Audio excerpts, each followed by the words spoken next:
Oh, I love this video so much. Oh my God. Jose is the GOAT, dude. Jose has some fantastic videos, by the way. This is amazing.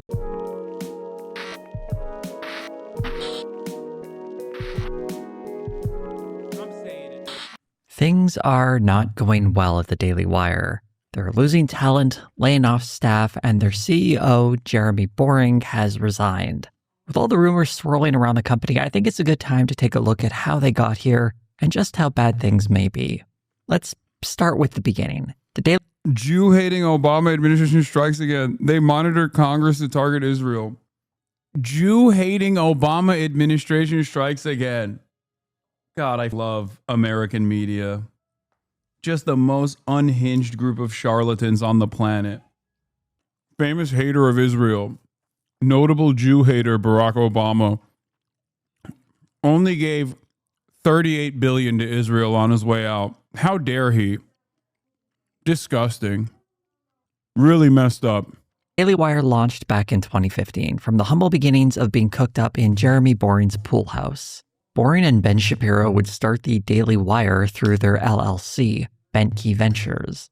The Daily Wire found early success marketing its content on Facebook, where Ben Shapiro in particular gained a large following. The outlet got massive engagement for its articles, often dwarfing news outlets like CNN and HuffPost. However, an investigation by Popular Information detailed how much of this engagement was driven by sock puppet accounts that hid their affiliation with the Daily Wire to help spread their stories. Although it violates Facebook's terms of service to do that, the Daily Wire didn't face any real penalties after they were exposed, aside from being asked to mark accounts with names like American Patriot and America First as being run by their company. The Daily Wire also saw growth in podcasting and on YouTube, in part through their aggressive marketing strategy, which included a large number of paid ads. And over time, they began... Everything is fake all the time, dude. Everything is fake all the time. It's all moneyed interests coming in, flooding the market with propaganda with the hopes that they can actually target. Like, it's like view botting, right? Why do people view bot? Because Twitch is much like every other platform, but especially on Twitch, like it's a very top heavy platform, right? So when you actually use view bots to get to the top of the directory, real audience members come along as well. That's it. It's literally that simple. For the Daily Wire, that was the goal. Everything that they've ever done is completely botted into oblivion. And they were able to manufacture some kind of like a real audience out of this until, of course, that audience, until October 7, basically, when that audience was like, oh, wait, you guys love Israel. And to develop a loyal audience. They later launched a subscription service where they provided members with exclusive material. And for the first few years, things were looking very rosy for the company. By 2022, the Daily Wire seemed to be reaching its peak. They celebrated by renaming their subscription service Daily Wire Plus, and it had gained hundreds of thousands of new subscribers throughout that year. According to Jeremy Boring, revenue figures were projected to be reaching $200 million. That money was used to sign high-profile talent such as Jordan Peterson and Candace Owens. In short, things were looking very good for the company. At some point, things began to take a turn. It's difficult to say exactly where this was, since the Daily Wire is very selective with the metrics it makes public, and there are many different parts of this company to consider. But I want to highlight a few of the reasons I think the Daily Wire is in some trouble right now. I believe the first major catalyst was the company's foray into the world of movies and television. Many of the people at the Daily Wire have, at various times, tried to make it in the world of entertainment. Jeremy Boring had produced and written several shorts. Ben Shapiro was an aspiring screenwriter, Michael Knowles was an actor, and Andrew Klavan has writing credits for a few produced movies. Their levels of success vary. I did call this at the time, yes. Yes, I did. And if you remember, chatters, when they launched their scripted division, I said this was destined for failure. And it's not because I saw the future. I simply looked at the past. The example I used, yep, this chatter is correct. You guys are so good at recall. The example I used was NRA TV. The NRA is one of the most powerful lobbying arms in the United States of America. And yet, the NRA fell apart. Why did the NRA fall apart? Not because they were mismanaging funds, even though that took place as well. But the reason why the NRA fell apart was because of their ambitions of entering the marketplace of content creation. The NRA took a lot of risk to create a steady flow of propaganda that directly came from the NRA, cutting out the middleman. It created the careers of Dan Bongino and numerous other Kalayan Noor, numerous other people. Having said that, however, it caused the collapse of this massive organization because content creation is an expensive endeavor, especially when the people doing it are not, organically charismatic and are requiring, or they require a tremendous amount of marketing dollars to be spent. Okay. Same problem that the Daily Wire also landed on. There is a reason why these dipshits don't make it in Hollywood. Here's the clip. Jeremy Boring in a statement. They've also made a bunch of movies. Earlier this year, the Daily Wire told Axios 12-month revenue hit $100 million for the first time in January. This is, by the way, when they were talking about how it was exploding, how the Daily Wire's revenues were exploding and how successful they were. 2022, up from roughly $65 million for the full year in 2020. Jesus Christ. That is way too much money, brother. Holy I don't know how the they are sustainable and actually making money this way. Details: the investment will go into building a line of live action and animated children's entertainment. I mean, this will destroy them. This will destroy them like it destroyed the NRA. Remember that the NRA was not destroyed by like any organized campaign or even the district attorney, the Southern District Attorney of New York. It literally was originally destroyed by NRA TV because consistently making content is very difficult. Now, of course, the NRA did not know how to consistently make content, so they had a really bulky operation, whereas Daily Wire does know how to make consistent content, at least at a price point that makes them, I guess,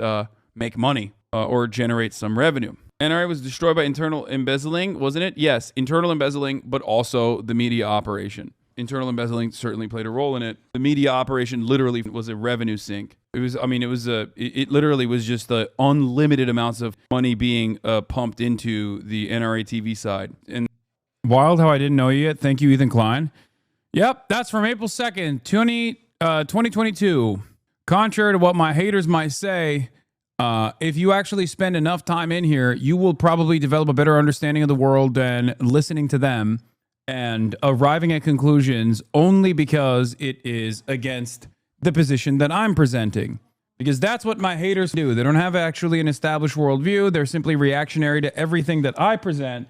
And therefore, because I'm right more often than I'm wrong, they find themselves wrong more often than they're right. So cut out the middleman, and instead of watching me through clips that are framed out of context, that are framed in a nefarious way, come directly to the source itself. And perhaps you will understand the world much better than you currently do. Oh, Van Jones is on talking about Biden. Is he going to cry? Oh my God. Is he going to cry? Did he cry already? Praying for him as he is pulled for and prayed for. I'm sorry. I'm interrupting the Daily Wire broadcast for a brief moment. I have to see this cry a little bit. I covered him. I heard all these stories, but just you have personal stories about how he'd pick up the phone and call people, members of someone's family that are dealing with a cancer diagnosis or who are in need of somebody to comfort them or whatever the case may be. And then, of course, he's oh my God, the amount of glaze CNN is doing on Biden is so funny. Him really getting behind the cancer. This also presents Jake Tapper in a unique predicament, in a unique position, because like he literally is ass blasting, no pun intended, Joe Biden right now because of his own career ambitions. Him and Alex Thompson have gotten together and written a book. Alex Thompson was one of the reporters that actually criticized Biden's age. Jake Tapper came in after the fact, after everybody was on board. Having said that, Jake Tapper, ever the ambitious media demon he is, has joined in on the fun of ass blasting Joseph Robinette Brandon. Again, no pun intended. And therefore, this is going to kind of ruin their book tour, I think, because they're going to turn around and say like, oh, dude, look at this. You're releasing this book. Joe Brandon is not even dead yet. He can read it. Like, you're going to attack a man with cancer. The second time I think that pun was intended. No. Now is 38 years old. Joe Biden has been in public life for 50 years, so longer than most Americans have been alive. Joe Biden has been walking the halls, marble halls, pressing the flesh, trying to get things done for Americans. Cancer is just one of the many causes that he has championed, but this one now strikes very close to home. Yeah, I think we do have a clip of him talking about this. I want to just play it. The fight against cancer, the fight to eliminate racial disparities in cancer, and Claims he wants to fight against cancer, gets cancer. unwilling to postpone. Okay, I don't care. Him saying he's going to fight against cancer is meaningless. Everybody says that.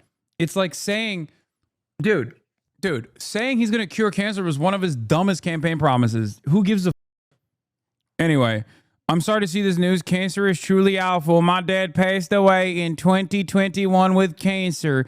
Praise for Joe Biden and his family. Nope. I hope Jill is next. What the What did Jill do to you? President Trump reacts to the news of former President Biden cancer diagnosis.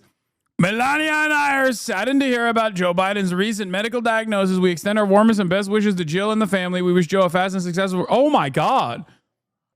Oh my God. Oh my God. I would have expected Trump to be like, to at least have one snide remark in there. Yeah, he didn't write this. What is this? Oh, they hired Reza Keller of Crisis PR. Oh my God. Jake Tapper, Alex Thompson hire Reza Keller for Crisis PR ahead of Biden book launch. I wonder if they knew ahead of time. Their authors plan to roll out the book as smart as possible per reports. It is set for release on May 20th. Oh my God, it's going to be released in 2 days. Just like Brandon's cancer just got released. Oh my God, I think Brandon released his cancer on purpose. Come on, you didn't expect the haha, you got cancer from Trump? From Trump? Dude, I absolutely expected him to say something snide. And by the way, tomorrow is Monday. He's going to be in front of cameras. They're going to ask him about Biden's cancer diagnosis. Just wait. Just wait. If you think Donald Trump off prompter is not going to say some snide remarks about Joe Biden getting cancer, we shall see. We shall see. But I absolutely would expect him to be at least a little catty, for sure. In his eyes, Joe Biden, literally, and the Department of Justice under Joe Biden did lawfare against him. He stole the election from him. Are you kidding me? He is Satan's very own soldier. Biden, I mean. Okay, lol. No, I definitely expect him to say something. I expect him to say like something snide. Like, I hope he has more time to recover instead of trying to ruin the Democratic Party further. Something like that. You know what I mean? I can see that. He's too petty. If he is actually the man I know him to be, if he still got it, he'll say something. He'll say something. Not like directly. Not directly. He's not going to be like good riddance. You know what I mean? Because he doesn't want to come across as like too mean-spirited. But I could totally see him saying something snide in reference. He's not going to say something too crazy. He's not going to come out and be like, yeah, he sucked. I'm glad that happened or whatever. But I could totally see him, something like, he may be crooked Joe, but I wish him a straight recovery. Something like that. Even that. Or defending his position, saying, I told you he was too old. This guy was so old, the Democrats propped him up. Knowing he was so old, they probably gave him cancer. Nancy Pelosi gave Joe Biden cancer. Believe it. And they tried to come after me too. They shot me. They shot me in the ear. Only got ear cancer. Defeated it. Just like I defeated COVID, which is fake. But also a Chinese bioweapon. Yeah. My own health. I'm a beacon of health. I'm a beacon of health. As you know, the lying news media kept covering for Joe Brandon, saying that Joe Biden was actually healthy. They kept saying, I was the unhealthy one. Well, whose prostate is the size of a walnut now, Joe? Okay, maybe he won't go that far, but you get the picture. I I had Vladimir Putin, one finger, two fingers, sometimes three. Let me tell you, things are great down there. Things are great. Oh no, frames are dropping. I went too far. I went too far. I'm sorry. Let's dial it back and let's get back to the Faley Wire. From no success at all to a modest amount of success, though none of them seem satisfied with what they have achieved. They would often voice complaints that it wasn't so much their lack of talent that held them back, but rather a bias against conservatives in Hollywood. In his 2011 book, Primetime Propaganda, Ben Shapiro describes his experience of nearly getting a job as a screenwriter. For those unfamiliar with Shapiro's I love this video so much. Oh my God. Jose is the GOAT, dude.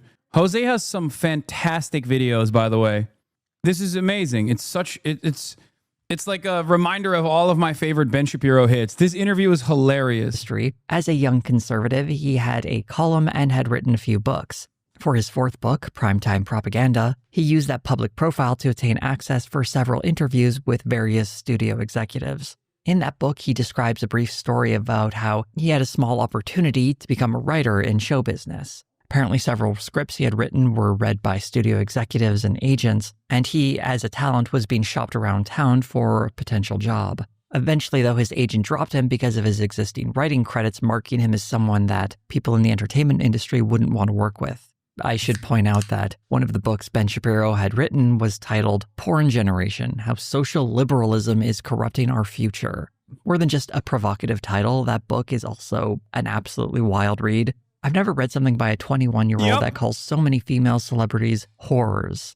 There's a real incel energy to all of it. Oh, yeah. A lot of people forget that, like, Ben didn't become the intellectual giant of the right overnight. He spent many, many years writing the most Hitlerian stuff about Arabs, Palestinians in general, including demanding a final solution for them. Okay, quite literally demanding a final solution for them all the way back in like 2002 for townhall.com. I am such a Ben Shapiro scholar. The Porn Generation was also yet another disturbing book that heavily demanded censorship. Ironically enough, Mr. Freedom of Speech, I used to use this all the time as well. Mr. Free Speech wanted unimaginable censorship with the Porn Generation book, How Social Liberalism is Corrupting Our Future. And it's like it's an incel screed. Okay. But who could forget his works of fiction? The homoerotic fan fiction he wrote. I forget what the title of it was. Yeah. The title of the, of course, article from Town Hall is called Population Transfer is Not a Dirty Word, famously. I used to have a running bit where I would translate the speech to German and then read it out in German to help you develop a better understanding of what kind of politics Ben had. He disavows that article, yes. Well, he did. He later disavowed the article while still advocating for everything in the article. Anyway, let's keep going. And a producer for a show like The Good Wife might not want one of its writers having a credit like that on their resume. Here's an excerpt from the book describing a performance at the 2003 MTV. The book is Allegiance. Oh, thank you. It was Allegiance is homoerotic fan fiction of Barack Obama having gay sex, I think, with like the Iranian mullahs. Video Music Awards. True the video allegiance. is going to be playing alongside his words to give you an idea of how outrageous this supposedly was. The competing princesses of Pop-Tart whoredom, Britney Spears and Christina Aguilera, both dressed in sluttish bridal costumes, popped out of wedding cakes, and began singing Madonna's 1984 hit, Like a Virgin. Finally, Madonna made her grand entrance, dressed in black, form-fitting S&M groom outfit. Madonna joined the two former Mouseketeers, and the three gyrated around this. He's so horny when he's writing this stuff. I think in his mind, I have this sneaking suspicion that in his mind, this is the only way that he can actually appreciate this kind of like art that has a hint of eroticism associated with it. So he's like consuming it in anger. But deep down inside, Benny Boy does actually have an appreciation for fine arts more than any other conservative personality. For those of you who don't know, Benny Boy himself is a violinist. His father literally is I think his father was a it's not super famous, but like somewhat famous violinist as well. And he grew up in the world of arts in Los Angeles, California, only to become an incredibly annoying person. The other person that also obviously has an appreciation for arts, but is not as like well versed in it, is Donald Trump. But Ben Shapiro's father is a composer, yes, and he grew up in Los Angeles. And why do you know so much? Because he was like my number one ideological enemy for almost a decade. What do you mean? This is like, it was like him and Steven Crowder and Tucker Carlson. Like these guys were the top three. These guys were my actual ideological enemies. Of course, I learned so much about them over the course of my coverage. Yeah. Unlike these dumbass slop tubers, like I choose my sights on my ideological enemies carefully. I don't try to masquerade as like some kind of liberal or centrist person and then only hyper focus on like a Twitch streamer who is a out and about socialist. Okay. Another one is Charlie Kirk. Of course, I know a lot about Charlie Kirk's background as well. Now it's Asmund, Nux, and the likes. No, they're not. They're not my ideological enemies. They're utterly irrelevant. And unfortunately, I mean, they will inevitably be left in the dustbin of history. This is just a brief moment where political discourse has moved in that direction. They are not considered genuine ideological enemies. Maybe Asmongold, given his prominence as a figurehead in conservative commentary. But like, no, I don't give a about some VTuber who wants to make a name for himself by presenting me as their enemy. Just as I don't give a about like Sex Pestiny. Those people are utterly irrelevant. They have no real convictions. They have no real firmly held beliefs, or their firmly held beliefs and convictions are not rooted within a genuine interest in changing the world. Ben Shapiro, on the other hand, is a Republican through and through. He is a party man through and through. Anyways, continue. Staged like hookers starved for Johns. He doesn't mention the part where Missy Elliott comes out later on for some reason, but he does go on to say that Madonna kissing Britney Spears and Christina Aguilera turned young girls bisexual. I feel like I have to mention that Ben Shapiro here has the ghost of a point. I saw a clip of Asmongold defending the I'm actually clean allegations, and it lives in my mind. This is really funny.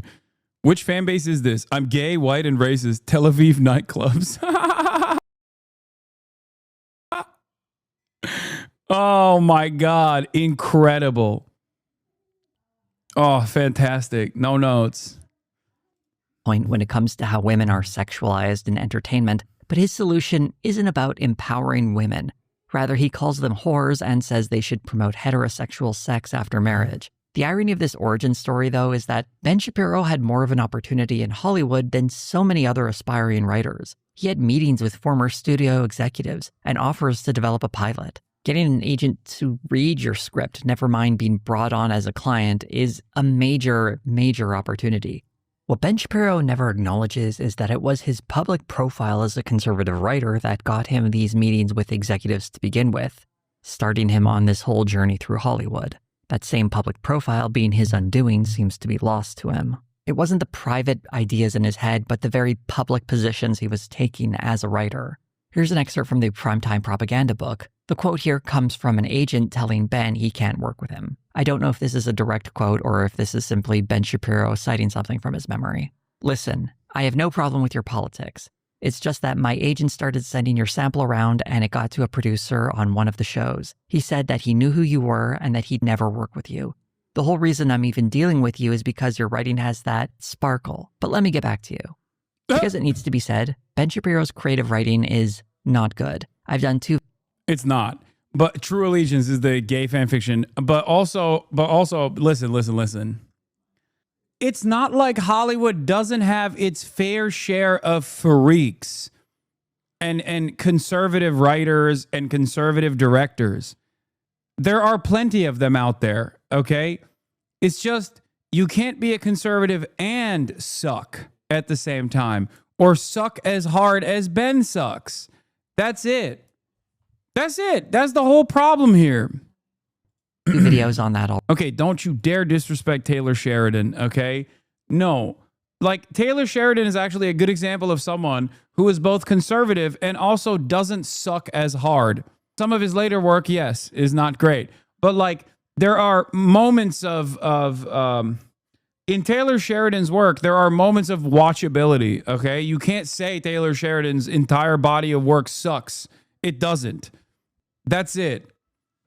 Like, Clint Eastwood is a phenomenal example of this, okay? Clint Eastwood is a fantastic example of this. I'm not talking about Sorbo. Kevin Sorbo sucks through and through. He was an actor. He doesn't have any emotion. Or even James Woods, again, actor, doesn't have emotion beyond that. We're talking about directors, like people who are participating in the creative process beyond actually just acting in front of a camera. Like Mel Gibson or Clint Eastwood, like these are guys that, regardless of their reactionary freak status, at least have some glimmer of light in their writing. Okay, Denis Villeneuve is pretty right. Wait, what? No, he's Quebecois. He is a victim of colonial oppression. I will not let this slander go on. No.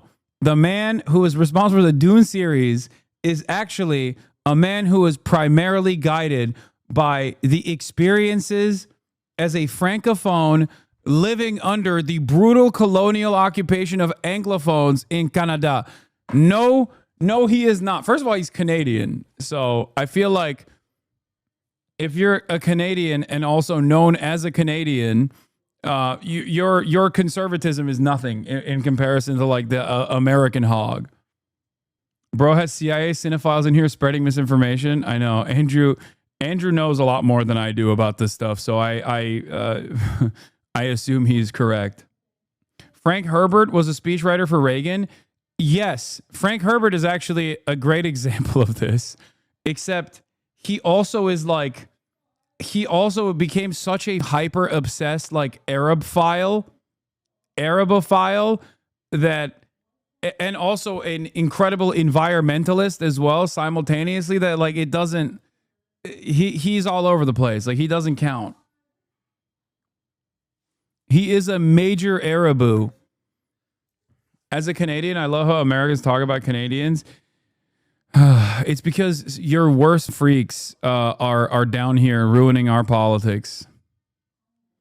Yeah, Herbert was a little bit of an eco-fascist for sure. But again, I think Frank Herbert became such a Arabophile that like he's more so like a OG libertarian. All right, let's continue. Already, give those a watch if you want to learn more. I am dubious about the second half of this quote, but the first half does reveal that it was him, specifically Ben Shapiro, not generic conservative, that was being rejected. It is interesting how Ben Shapiro, when he's rejected, doesn't look at his own personal choices that may have led to that decision, but instead retreats to this identity label he can use to pretend as if he's some kind of persecuted class. Whether or not conservatives have as many opportunities as more left-wing people in Hollywood purely based on their politics isn't really related to Ben's story, as it was very much him who was rejected for his very controversial writing credits. All of this speaks to the Daily Wire's entertainment ambitions and how they market them. They need to present this idea of conservatives being rejected by Hollywood. Choose one to erase from history entirely, J.K. Rowling. I don't even consider J.K. Rowling's writing to be all that good. I'm sorry. I think it was like super basic always, but it was...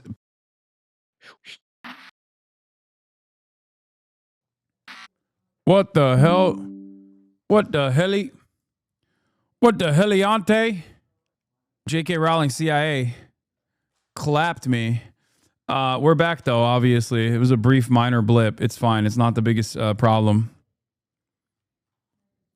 The back and forth was shorter than people spamming, oh, you got killed by the TERFs. But yeah, I don't think J.K. Rowling is a brilliant author. A millennial never read Harry Potter? No, I did. I read all the books. I didn't watch the movies. I read the books.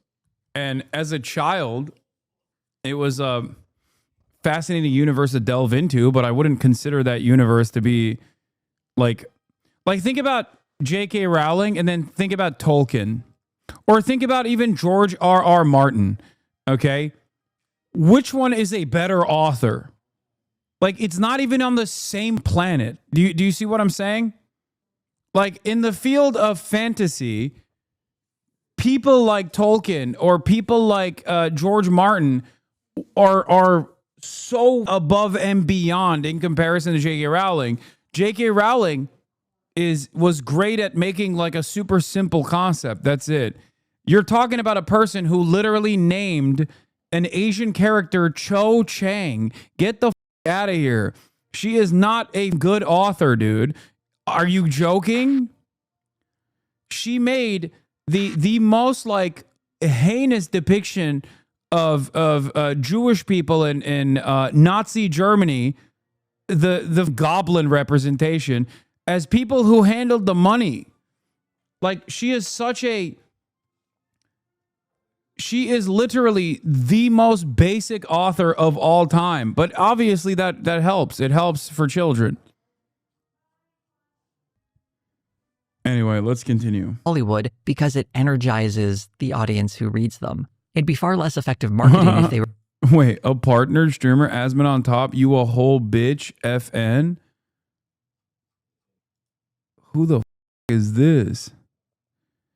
Hasanabi, big fan. I love you. I love Hasan. I love Hasan. I love Hasan. What is this meow meow? Lol, what is this meow meow ad? Help me. And then in February, he says, Lamau. And then he comes back.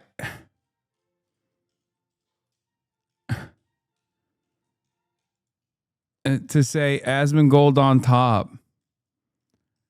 I have to look at his clips right now, right? I gotta see something.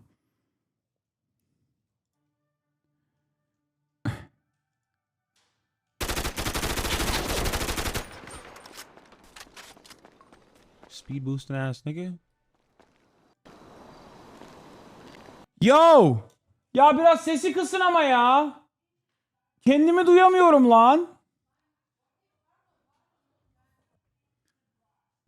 God damn. Like, what is that?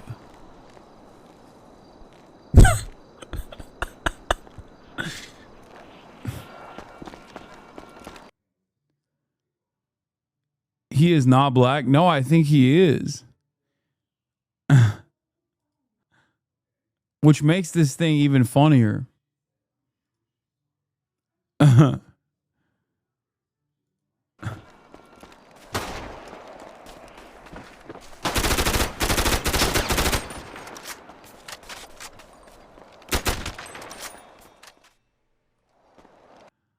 Anyway. Yeah. That's crazy, man. You a bitch, Asman on top, FN. Bro. The ultra rare black Asman fan. Check his description. He's Mexican. Dude who uses AAVE but is an Asman fan is amazing. Okay. I love that. Respect. Oh my Lord.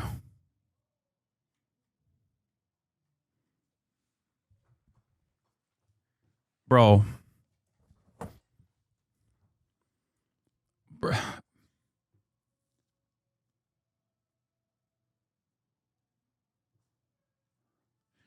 I apologize. As you guys know, Mexicans are Turks, Flexicans are Turks, but La Raza is not recovering from this.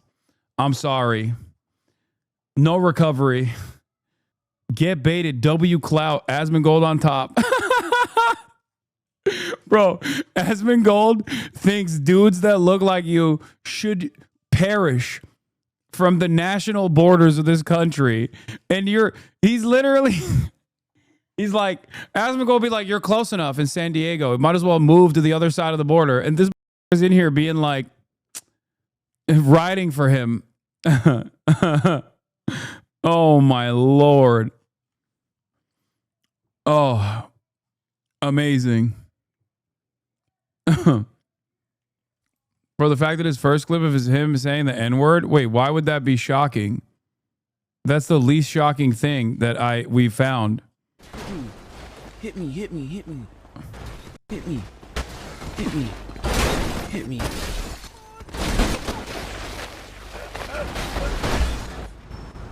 think I'm dead, bro. I'm dead. Bro, what the? That shit was funny as shit. Yeah, let him up. Let's go. Big party. Yo. Oh, shit. Okay, this wasn't him saying the M-word, by the way. Chatter, you are a liar. It still wouldn't be shocking, but... He sounds like Donkey. He said in the first clip you watched before, he's about to turn this into a full-on media career. No, he's not. He's a Grand Theft Auto streamer. That's not going to happen for him. In any case, I hope you're doing all right, Mickey's World. I did see wait, did you see a big streamer stream with Eric Adams? I don't know who streamed with him, but I saw this, yeah. New York City Mayor Eric Adams talks to Raoud about being under federal investigation and facing up to 35 years in prison after raising concerns about illegal immigrants coming into New York City. Like just Philly, New York, you've been... This is wild. Yes. Yes, you had a cheesesteak? You gotta get the cheesesteak. Okay. Alright, how was you feeling about the cheesesteak? I went down for the game. What, Eagles game? Yeah. Ooh! Yeah. You Eagles fan? Yeah, no, I'm a Giants fan. Come on, man. You're trying to do to me. Okay, Giants fan. It's pronounced Rod. Hey, listen. Make no mistake. It is going to... Sites such as this one will be more commonplace in the future. I do fear that my impact on American politics has been for the worse. And this is basically all that I've gotten, all that I've created. I do feel like the Democrats are aware of the people coming onto Twitch and doing stuff with me. And it certainly, like Aiden Ross doing the Trump thing also played a role in this as well. But I don't think they understand how this works. No, they've been trying to get a foothold on Twitch for a very long time, since the AOC collab years and years ago, and it's literally in their memos. They've been trying to do it. Let's keep going. They were presenting their entertainment ambitions as a product of personal bitterness over failing to succeed in the way they hoped. Yeah, But Cory Booker. in 2021, News, you might see some more Senate Democrats on Twitch soon. Dems are given a private briefing last week hosted by Cory Booker, urging them to get on platforms like Twitch and Snapchat. Dems were briefed by members from the pro-democracy advocacy group Democracy Century. The Dems were told that sporadic voters who broke for Trump last year are on those platforms. Almost a third of the Senate Democratic caucus is over 70 years old. Finally, your chance to grift to the left? Yeah. they had an opportunity to make those dreams come true, and they were going to leverage their conservative media company to make it happen. A Daily Wire article announced this entertainment initiative, and in it, Ben Shapiro wrote, "We're going to be bringing out movies, edgy, entertaining, awesome movies that won't mock your values. We're going to be producing TV shows, comedies and dramas that take you seriously and that don't take advantage of your viewership to promote leftist causes." This is the type of branding that was being used to market this initiative. That watching the movies and TV shows created by the Daily Wire would be a form of resistance against this idea that culture has been hijacked by the left and is being used to push a leftist agenda. The underlying assumption of this article is that there is this vast swath of angry conservatives ready for this entertainment, and part of how it was being marketed was through the politics of the platform activating that audience. The first partner for the Daily Wire for this project was a production company called Cinestate, headed up by a guy named Dallas Saunier. At the time, the company had just changed its name to... Bro, literally everything they did was to farm the dumbass hogs. They basically took like the Target marketing initiative and flipped it on its head. Where you know how like Target doesn't really give a shit about gay people or whatever, but like once a year, they'll be like, here's some t-shirts for you queers, you know? They do that once a year. Basically, that's what the Daily Wire was trying to do, but for racists. Where he was like, oh, you want chocolate? but you hate gay people, eat our homophobic chocolate. And obviously, it's a failure on both fronts. Like, I don't think it's like a company actually invested in, I don't know, the queer emancipatory movement or whatever when they do a once a year t-shirt release. And I don't think people give a shit about purchasing patriotic beer. One side is virtue signaling, the other side is vice signaling. Virtue is a better way to effectively market your product than vices are. But ultimately, the only thing that matters is whether the product is good or not and affordable. That's it. That's the only thing that people care about. Bonfire Legend. This was done a few months after one of its producers, Adam Donaghy, was charged with sexually assaulting a minor. Saunier and other members of the company were accused of covering for Donaghy's previous actions committing sexual harassment. Jeremy Boring was very aware of this reporting before teaming up with Bonfire Legend. In a Daily Beast article, he was quoted as saying, "To the extent that things may have taken place in the production of this film or another film, I don't think it's my business. In the same way that it's not my business if something takes place at any other kind of company that I buy product from. I'm sure there have been allegations of sexual harassment at almost every major production company in the country. That doesn't mean the product itself has to be banned." The first product of this union, and the one Boring was referencing in that quote, was the movie Run, Hide, Fight, best described as Die Hard set in a school shooting. I've covered this before, but a short review for it is that it's underwhelming. One mistake I saw a lot of people making when talking about this movie was describing it as being produced by the Daily Wire. It had actually wrapped production well before the deal was made with Bonfire Legend, and the movie was looking for distribution. That's really only part of the story, though. The movie was never meant to be distributed by an external company. Rather, Cinestate/Bonfire Legend was planning on releasing it under their new genre label, Rebeller. It was also a culture website that published various articles, books, and podcasts. Following the revelations about Adam Donaghy in June of 2020, Rebeller had to fold. While it's probably true that a movie about a school shooting would struggle to find a distributor, I think having the name of someone accused of sexually assaulting a minor as a producer probably hurt it even more. Also, Rebeller had something of a reputation for being more sensitive to the right. An article by Adrian Nguyen goes into some of its history and helpfully points out that the site was getting shoutouts from Ben Shapiro. Is that why they promote policies that allow for increased school shootings? They want to make more movies about them? Yeah. Ironically, Run, Hide, Fight, if the fight part of that is conducted with weapons, it is both simultaneously a way for right-wingers to advocate for more zones where people can have guns, which also creates an environment where there's more school shootings. Because like the whole point behind like right-wingers constantly advocating for ease of access to weapons is because they claim that this will make places safer overall, when in fact more guns means less safety and more gun violence. Hero over a year before they went into business together. I think it's likely that Cinestate/Bonfire Legend wasn't exactly looking for a brave partner to distribute a challenging movie that woke Hollywood wouldn't touch, but rather they were looking to partner with a distributor that would take on their toxic movie. And the Daily Wire, having no entertainment production team of their own, needed a company that was at least receptive to their politics, so it was a lovely match to make some bland movies.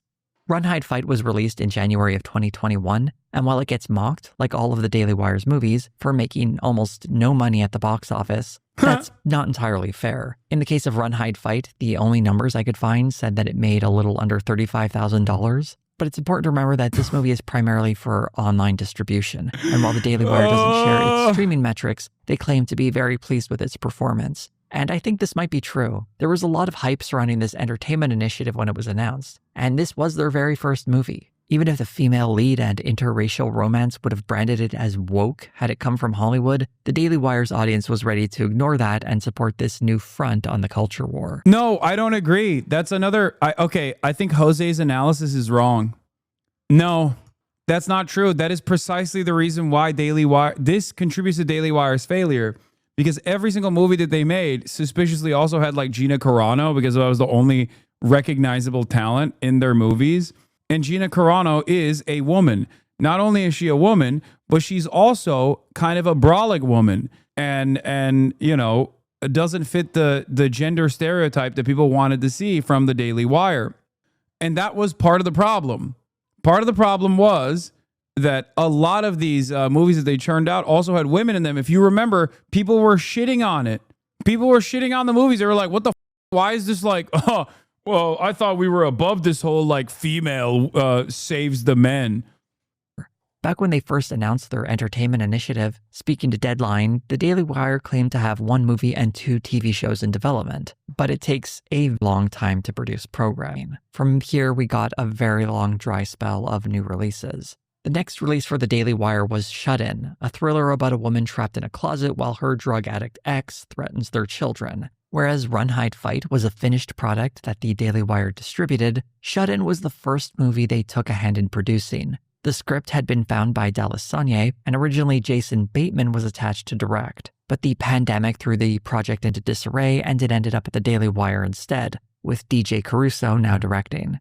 This is probably the best of the Daily Wire's movies insofar that it's fairly average. The first 2/3 I would even describe as good, until it's let down by a very messy ending. There was some controversy surrounding the movie, as it included Vincent Gallo, who hadn't appeared in a movie since 2013, in part because of his behavior online, making various bigoted remarks, such as saying women shouldn't have the right to vote. On the business side of things, the Daily Wire did make one choice that seemed a bit odd. That was to first release Shut In on YouTube for free. It would air as a live stream, and anyone who missed that live stream or wanted to watch the movie again would have to sign up for the Daily Wire subscription. Don't you think you're turning into a lib centrist to make your ideology more digestible to bigots? I'm turning into a lib centrist? The fuck? I spent the first couple of hours shitting on Joe Biden after his cancer diagnosis. What are you talking about? I'm turning into a lib centrist. Service.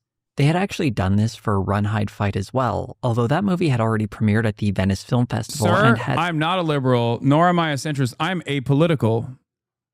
I'm looking for my apolitical hat, but I can't find it. It's not within reach. But I'm apolitical. Take my word for it. A very limited international release. That led to a write-up in Deadline where the strategy was briefly described like this. The film is also being sold to international distributors by Voltage Pictures. Those buyers may not be thrilled by the update. Jeremy Boring explained that the stream would be limited to the US only, though I'm not sure how successful that was since I was able to watch that just fine in Canada. It's possible viewers of the Daily Wire might have had a hint on where to get a VPN. We use ExpressVPN. The only numbers I could find for Shut In pegged its box office at roughly $715,000, which is actually the most a Daily Wire movie has made at the international box office. The broadcast on YouTube first strategy would be used again for their next movie, The Hyperions. Like Run, Hide, Fight, this is another movie that had been produced prior, but failed to You aren't apolitical, you're a terror sympathizer? Excuse me, I'm apolitical. find distribution. There isn't much to say about this one aside from it being pretty forgettable, and that since none of the actors involved had any idea it would be on the Daily Wire, we don't have to hold it against Carrie Elwes or anybody else. What's probably most notable about this initiative so far is just how little impact it made. Unless you're a longtime viewer of this channel, or like digging through my older videos, you've probably never heard of or don't remember any of these movies. This isn't really a surprise. It's incredibly difficult to break through to mainstream attention in the movie space. But considering the money being spent, the Daily Wire was falling well short of its lofty goals. In spite of Shut In and The Hyperions landing with a thud in the first half of 2022, the Daily Wire was still riding high. It began releasing publicly numbers of its subscriber count and total revenue, declaring that it had 600,000 subscribers and revenue was projected at $100 million. By the end of the year, these numbers would be revised. No politic here, Israel #1. No politic here, Israel #1. To over 1 million subscribers and up to $200 million in revenue. The movies I mentioned likely weren't fueling most of the growth. In fact, what was fueling that growth was almost certainly the June 2022 release of the Daily Wire's biggest success, Matt Walsh's What is a Woman? According to comments from Dallas Sonye, who produced the movie, its budget of $1 million was returned roughly 30-fold, and it became the most watched thing on the Daily Wire Plus platform. I'm Israel high. I'm Israel high. Israel #1. That's right. I'm Israel high. Didn't exactly come out of nowhere, as anyone who was on YouTube at the time remembers just how ubiquitous the ads for this movie were. Yeah, oh my God, bro. They've pumped the ads so aggressively on this shit, dude. Aggressively marketed itself, with some public examples of spending being tens of thousands of dollars for high-profile articles on their website. This movie almost certainly had a lot more than that spent on advertising. Whatever the cost that went into promoting the project, though, it certainly paid off. While the movie itself is a giant pile of anti-trans misinformation, it was undoubtedly a success for the Daily Wire, and you'll notice it's far closer to what made the Daily Wire famous in the first place, providing a polished sheen to conservative talking points, creating something that looks like a documentary but isn't much more than an op-ed written by someone with a childlike understanding of science. This is what their audience wants. On the other hand, there was another June 2022 release from the Daily Wire that was far less successful, the movie Terror on the Prairie, starring Gina Carano. This Western was meant to be Carano's big debut in a starring role following her dismissal from Disney after she compared being conservative in America to being Jewish in 1940s Germany. Carano had made those remarks in 2021 and was quickly signed by the Daily Wire to star in 2 movies for them. The first movie, more like being a Jew in America in the Upper East Side in 2025, where everybody is ham-ass. That's right. The only people that are as attacked as the American conservative are the American Jews. Do you know how many times I walk past free parking signs and I think to myself, this must say Free Palestine? Do you understand me? Do you know how terrifying that is? I'm already terrified because I walk down the street. I'm walking. That's already terrifying for me because I can't even park my F-350. I can't even park my F-350 in the goddamn parking lots. It's too big. It's too big. It's too based. It's too American. Okay? And then I see Mexicans everywhere, which is also terrifying. Who knows what they're up to? Probably illegal. And then ham-ass propaganda everywhere. It was supposed to be titled White Knuckle, but it was put on hiatus after COVID vaccine requirements for filming led to Carano pulling out. Instead, the Western Terror on the Prairie would be developed instead, as it was shooting in Montana, a state with less strict regulations on vaccinations for a film set. The deal the Daily Wire made with Carano seems to have been a very bad one. Aside from her Western making almost no impact, the cost of starting up production on another movie, only for Carano to cancel because of vaccine requirements, was a complete waste of money, especially since the movie was never made at all. The juxtaposition of Terror on the Prairie and What is a Woman say a lot about this company, though. One was an attempt to make a mainstream feature, the other a pseudo-documentary for their conservative base. The first movie was a flop, the other was a success. It should have been a hint as to what path the Daily Wire should be focusing on. Instead, they would continue to try. Yeah, but the documentary, if you want to call it that, is basically a Matt Walsh YouTube video, but 3 hours long. That's it. Yeah, they should have leaned into making YouTube videos that are more expensive to make, I guess, instead of trying to make like works of fiction. Try walking down both. At the end of June, the Daily Wire hosted a massive presentation where they announced Daily Wire Plus, a rebranding of their subscription service, I suspect to sound like Disney Plus. The initiative included a new deal with PragerU and signing Jordan Peterson as a talent. This event, hosted at this large theater, was the Daily Wire at its peak. Its subscriber count had nearly doubled that year, and its revenue was following in suit. Immediately using... I call cap on this too, by the way. I think I have no proof for this. I have no evidence for this. But given the downfall of the Daily Wire and how swift it was, I suspect that the first year subscription numbers were perhaps maybe a little massaged, maybe mass purchasing of subscriptions from a financier, for example. We will never know. I don't know the legality of such things, but I do personally believe in my heart of hearts, with no evidence for this whatsoever, with the exception of how fast their rise and fall was, that they may have perhaps massaged the numbers a little bit to make it seem like they were raking in the revenue, because There's no world where they are spending this much money, okay? They're wasting this much money making shitty ass movies that no one is watching. They're not actually getting they're not actually generating revenue. They're not in the green. They claim to be, but they're not. They're only in the green because of the subscription numbers. And all the while, like their entire output has dramatically reduced. All that money to expand seemed like a great idea, but they vastly overestimated their ability to grow. After Terror on the Prairie, we wouldn't get another original movie from the Daily Wire for 1.5 years. And so far, it's the only one we've gotten since then. And that's the movie Lady Ballers. This anti-trans movie is the most cynical admission of what the Daily Wire's entertainment division would devolve into, playing to a conservative audience as the Daily Wire staff act out their Hollywood. You're being a hypocrite. Everybody knows 80% of your subscribers are financed by clutter. This is true. I would not have a career if it wasn't for the beautiful nation of Qatar. Okay? Let's be real. Everybody knows my biggest funders are the state of Qatar. Ambitions. The animated series Mr. Bertram is more of the same. This was While also earlier a massive efforts failure. were mostly forgettable, these newer ones are outright embarrassing. It's a clear example of amateurs producing long, boring comedies about sad men giving off intense divorced guy energy. That being said, burning her a gift. Thank you. Coming in straight from the wonderful state of Qatar. Though, in the case of Lady Ballers, Jeremy Boring would describe it as the second most watched piece of content on Daily Wire Plus.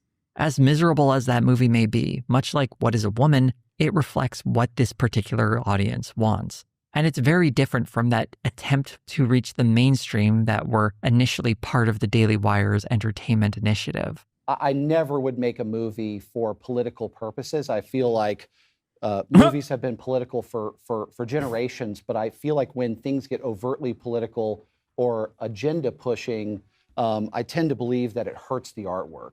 Had this been the Daily Wire's game plan from the get-go, I think things would have gone very differently. But as it stands, they spent a lot of money to get like where Batman or everyone Halo. imagined Thank you for the they were 7 going to gifted. go in the first place. But while these movies and TV shows could be considered a modest failure, there was one major entertainment initiative that was a far bigger failure for the Daily Wire, and that's its kids' entertainment strategy. This was announced back in March of 2022 as the Daily Wire bravely declared it would invest $100 million over the course of 3 years to create kids programming. Much like their earlier entertainment initiative, this was also marketed as entertainment that didn't include leftist messages that were attempting to brainwash.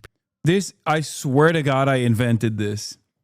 Early heads of the show, early fans of the show know.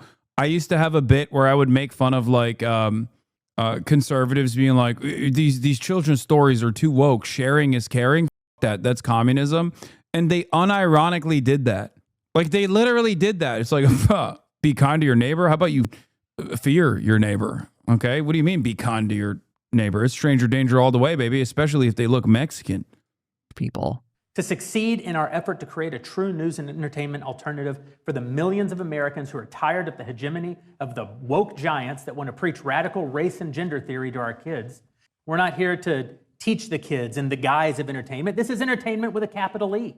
Rob Schneider is a true entertainer. After this announcement, it would be a year and a half, no, he's not. October of 2023, before we saw this kids streaming service, Bent Key, come to fruition. There was a minor bit of controversy when the streaming service's flagship series, Chip Chilla, was accused of being a Bluey ripoff. New TV series Chip Chilla is being dubbed a bootleg Bluey. There were also fears that these shows would contain conservative brainwashing that were largely overblown, as most of these programs were bland, generic kids' entertainment. After the launch of Bent Key, no one really paid much attention to its lineup of original titles and licensed kid shows. I kept an eye on it myself to see if its metrics ever changed, and the few I could spot weren't particularly encouraging. When it first dropped, there were a flurry of downloads for the Bent Key app, and these were almost certainly largely members of the Daily Wire audience with kids or those who simply wanted to support the platform. While the Daily Wire wouldn't release how many people had subscribed to it, we could at least check the Google Play Store, which had the slightly vague metric of 50,000 plus downloads listed on the app's page. The Apple Store likely had similar numbers, as the app had similar reviews on both storefronts. It would be over a year before that number went from 50,000 plus downloads to 100,000 plus downloads. In all likelihood, there are probably less than 400,000 downloads for this service, and we have no idea how many of those free downloads led to someone actually purchasing a $100 annual subscription. Even if every single person who downloaded the BenKey app purchased a $100 subscription, that still wouldn't even reach half of the 100 million that was pledged for the service. But the real kicker here is that these numbers and estimates I'm giving are way too generous. Because while it's true it does cost $100 for new subscribers who are getting BenKey for the first time, if someone is an existing Daily Wire Plus subscriber, they got BenKey for free. With BenKey's download numbers dwarfing the subscriber count of Daily Wire Plus, we could only really guess at how many Daily Wire Plus subscribers got BenKey, but I imagine since they were the first ones to hear about it and most of the downloads for this service seem to come in its first month, most people who are using this service aren't paying for it. I doubt there's any way this massive investment made any sort of profit. In fact, it almost certainly cost the company millions, if not tens of millions of dollars. The irony here is that as a streaming service offering entertainment, BenKey shows a lot of lessons learned. One of the biggest problems with the Daily Wire Plus, presenting itself as some kind of hub for entertainment, is that it only has a few movies. The overwhelming majority of the stuff on there are conservative documentaries or video versions of their podcasts. In short, it's for people who want conservative news commentary. Sticking a couple of movies on there isn't going to make someone think they should get that instead of Netflix unless they want that conservative news commentary. No one signs up to Netflix to watch one movie a year. That part only happens when you forget about your Netflix subscription and it auto-renews because you keep forgetting that you have it. BenKey actually made an attempt to provide volume with a decent number of titles at launch. Of course, it was hurt by the fact that no one really knew what most of these titles were. And with services like Disney Plus actually having shows and movies parents have heard of, there's no reason to take a chance on a streaming service with shows that have no cultural footprint in your primary market of the United States. The one high-profile show they did eventually add to the BenKey service was the original G.I. Joe cartoon, which is something people have at least heard of, although it seems like it's more for dads looking to relive their childhood than something a kid would be into. One move that might have helped salvage BenKey was when they announced their own version of Snow White. Yeah. It was a bit baffling a move because it was done entirely despite Disney, which is part of how they got in the whole BenKey debacle to begin with. But by attaching a conservative personality like Brett Cooper to it, they could maybe tap into that same resentment that made a movie like Lady Ballers a hit. But it seems like that movie might never happen for several reasons. The first one being that in... This is the worst part about the Daily Wire's fall from grace and turning into the Faily Wire is that we'll never see our queen as Snow White. Yes. Brett Cooper, also known as Femme Shabibo, left the Faily Wire. In late March, it was reported that the Daily Wire laid off a number of its staffers, specifically in its kids' entertainment department. I guess they could do reshoots with Ben in a dress, if we're being real, considering there's not much daylight between the two, in terms of looks especially. So I don't know why they didn't just keep going with Ben in drag, but... Nicole, who left the Babylon Bee to help develop programming for the Daily Wire, confirmed that everyone who created original programming for BenKey got laid off. The Snow White movie had another big problem as well, as its star, Brett Cooper, had left the company a few months earlier, and we have no idea how far into production that movie got before her departure. More on that later, because I should also mention the other big entertainment investment the Daily Wire made, the Pendragon cycle. The rights to produce a series based on the Pendragon cycle books was announced in 2022, alongside a new plan to adapt Atlas Shrugged.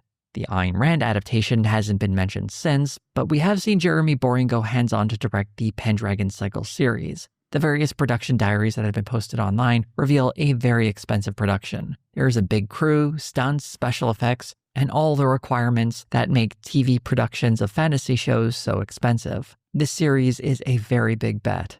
It was originally scheduled to come out in late 2023, though that release date has been pushed back, and as of early 2025, there's still no sign of the series. Similar to Benki, the Pendragon Cycle appears as though it's a passion project for Jeremy Boring, something he personally championed and invested enormous resources into. Boring's departure from the company. Oh, it's so awesome. It's so awesome that these failed artists never gave up. Listen, I will say fair is fair, okay? Because sometimes a failed artist can't get into art school and then, Nazi Germany. At least these guys are failed artists who just kept trying to make art. You know what I mean? And they might be Nazis in their politics, but at least they didn't redevelop the Fourth Reich. They support the Fourth Reich, but they didn't, play a personal role in the development of the Fourth Reich. Just saying. Partially because they're still trying to make art. They're too busy trying to relive what glory they perceive as lost from them or stolen from them by woke. Company, I suspect, has something to do with all these massive investments and their limited or non-existent returns. The Pendragon Cycle in particular looks to be a massive money sink. The show would need to be a breakout hit for it to be in any way profitable for the Daily Wire, and I suspect that simply isn't going to happen. Also, it shows us the Daily Wire hasn't fully learned the lessons it needed to from Ladyballers. Its audience doesn't want mainstream entertainment. They want conservative coded movies that speak to their biases. In essence, they want a right-wing version of what they imagine Hollywood to be. It's not that they hate political messaging in entertainment, they just want it to be their political messaging. One of the big assumptions made by Jeremy Boring in this whole entertainment initiative was that there was a massive audience waiting for productions he considered politically neutral. Go ahead, Disney, make $25 billion worth of content inculcating radical gender and race theory in children who are 6 years old. Yeah, that's the problem. They're too angry. They're too angry to make art. That's it. They are entirely too angry to make art. It's the same principle behind all these right-wing dipshits that spend all of their time criticizing the video games that do come out. And when you ask them, where's your video game, Grums? They have nothing to show for it. So many people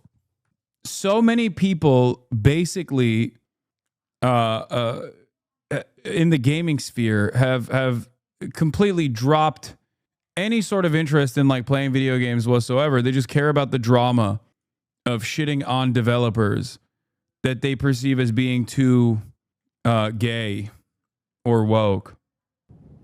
I don't have that money to spend on marketing. I'm glad you do.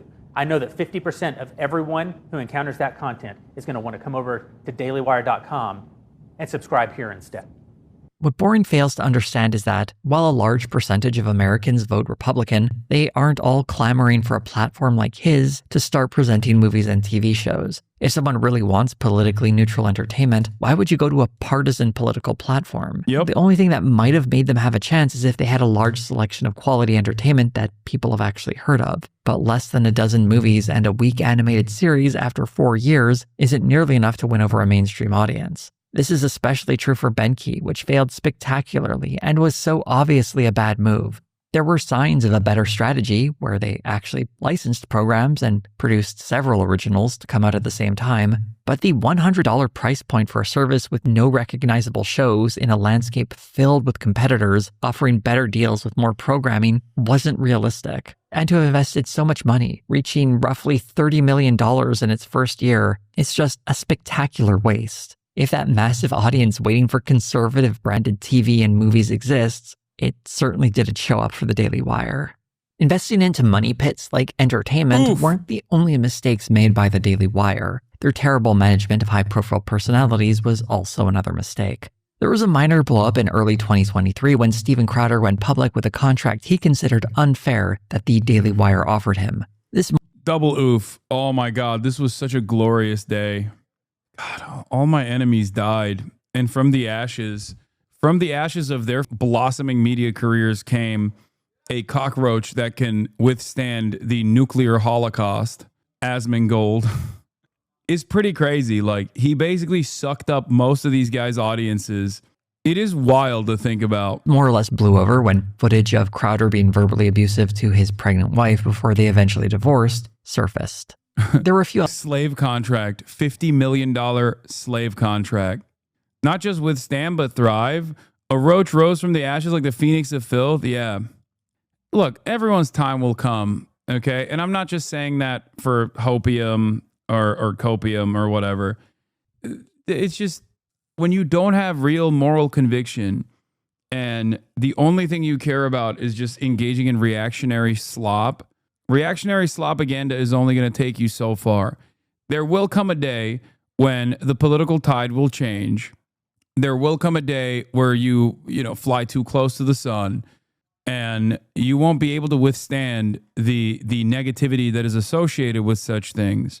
And the reason why I say that is because I fly too close to the sun all the time. I live in this space filled to the brim with death threats and doxings and swattings and all this shit. But the reason why it doesn't bother me as much, and the reason why I can still continue, is because I believe in the things that I'm saying. If you don't believe in the things that you're saying, there will inevitably come a day where the things you're saying will no longer be considered fashionable. Like, this is what I mean. Look, there has never been a moment where Asmongold has not surpassed me in viewership. Asmongold has always been one of the largest content creators on this platform. If you noticed, I didn't really give a shit about that at all. As a matter of fact, I've said this. I've said that he is a much larger content creator than me. Right now, however, he's reaching those levels of prominence from conservative commentary. That's why I typed it, because you don't care.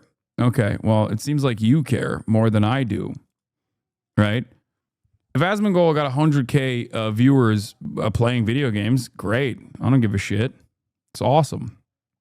Asmongold getting that level of prominence doing conservative political commentary, however, spells trouble for political discourse and its future in this country. That's it.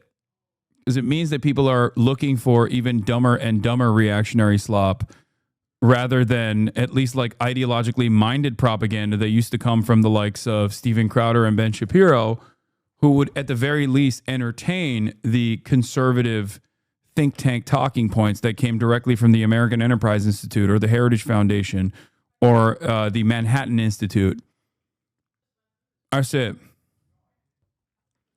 But considering that his viewers are people who fancy themselves to be apolitical, those guys will change with the tides. They will change their political perspective with the tides. And the Trump train will inevitably run out of gas or coal, if you want to extend the analogy. Why do right-wing folk always think it's a jealousy thing? Same thing when we criticize billionaires, etc., is purely projection. I think it's because their worldview relies on having enemies. Their worldview relies on having ideological enemies, because you can't really build a vision for a future society as a reactionary if there's nothing to react to.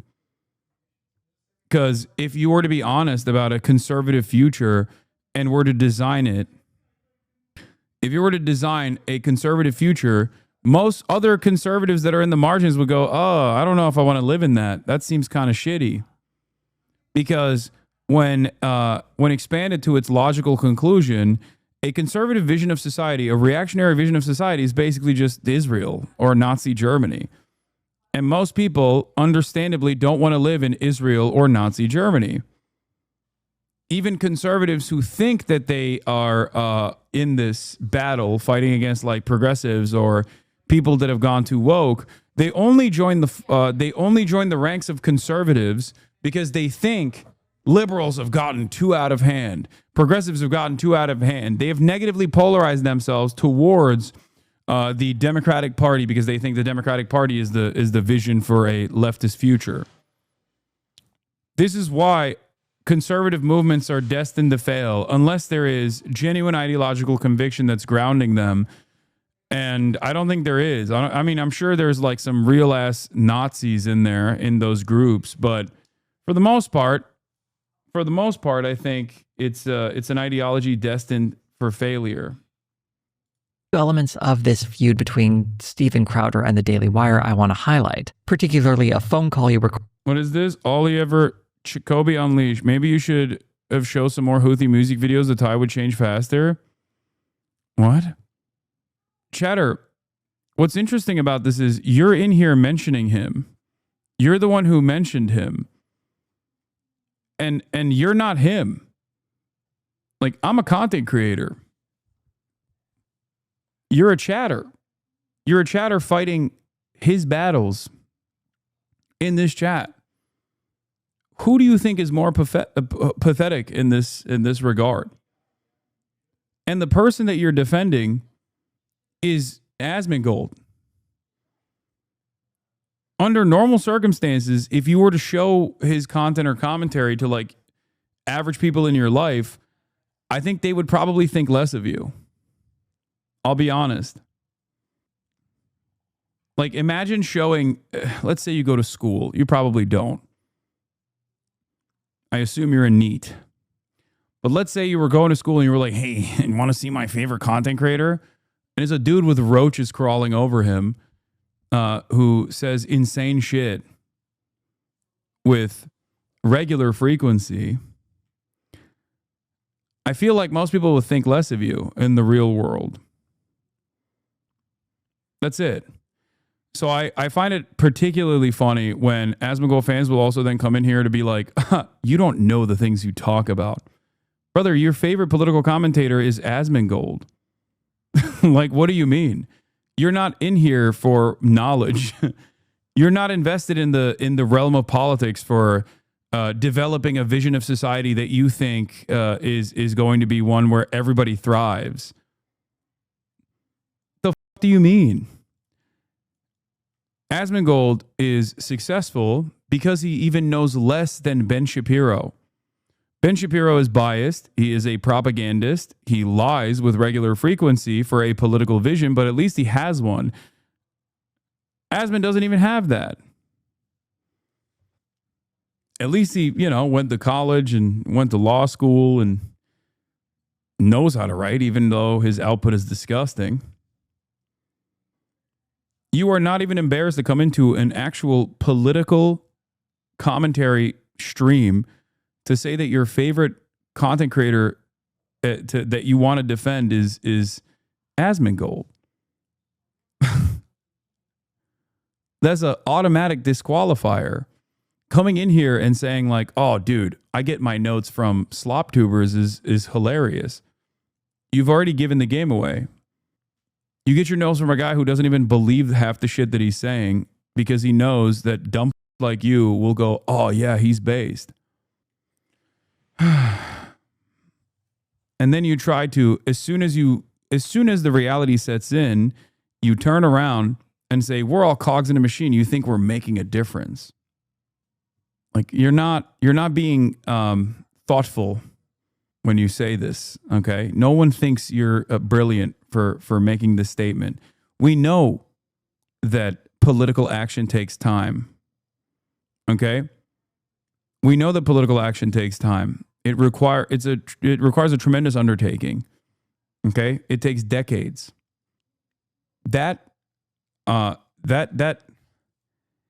unfortunate reality is what causes people to actually develop nihilistic tendencies and to only cover politics from the framework of drama, only be interested in politics from the framework of drama, a back and forth between a content creator that you've identified as an ideological enemy versus a content creator that you've identified as one on your side.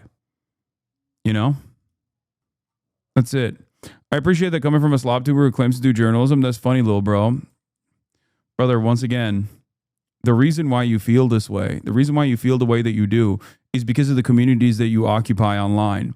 You think that these communities actually are worth a damn in the real world, but they're not. That's it. There is a reason why you will consistently be confused over and over again for years to come about how why don't all these other mainstream media outlets actually recognize this person for the fraud that he actually is? Why is it that like journalists and academics keep coming onto this dude's broadcast? This makes no sense. Don't they all see the YouTube videos that I watch? Perhaps, one, that perspective online in the slop-tuber commentary sphere is not convincing to actual adults who are knowledgeable on the issues that I speak on.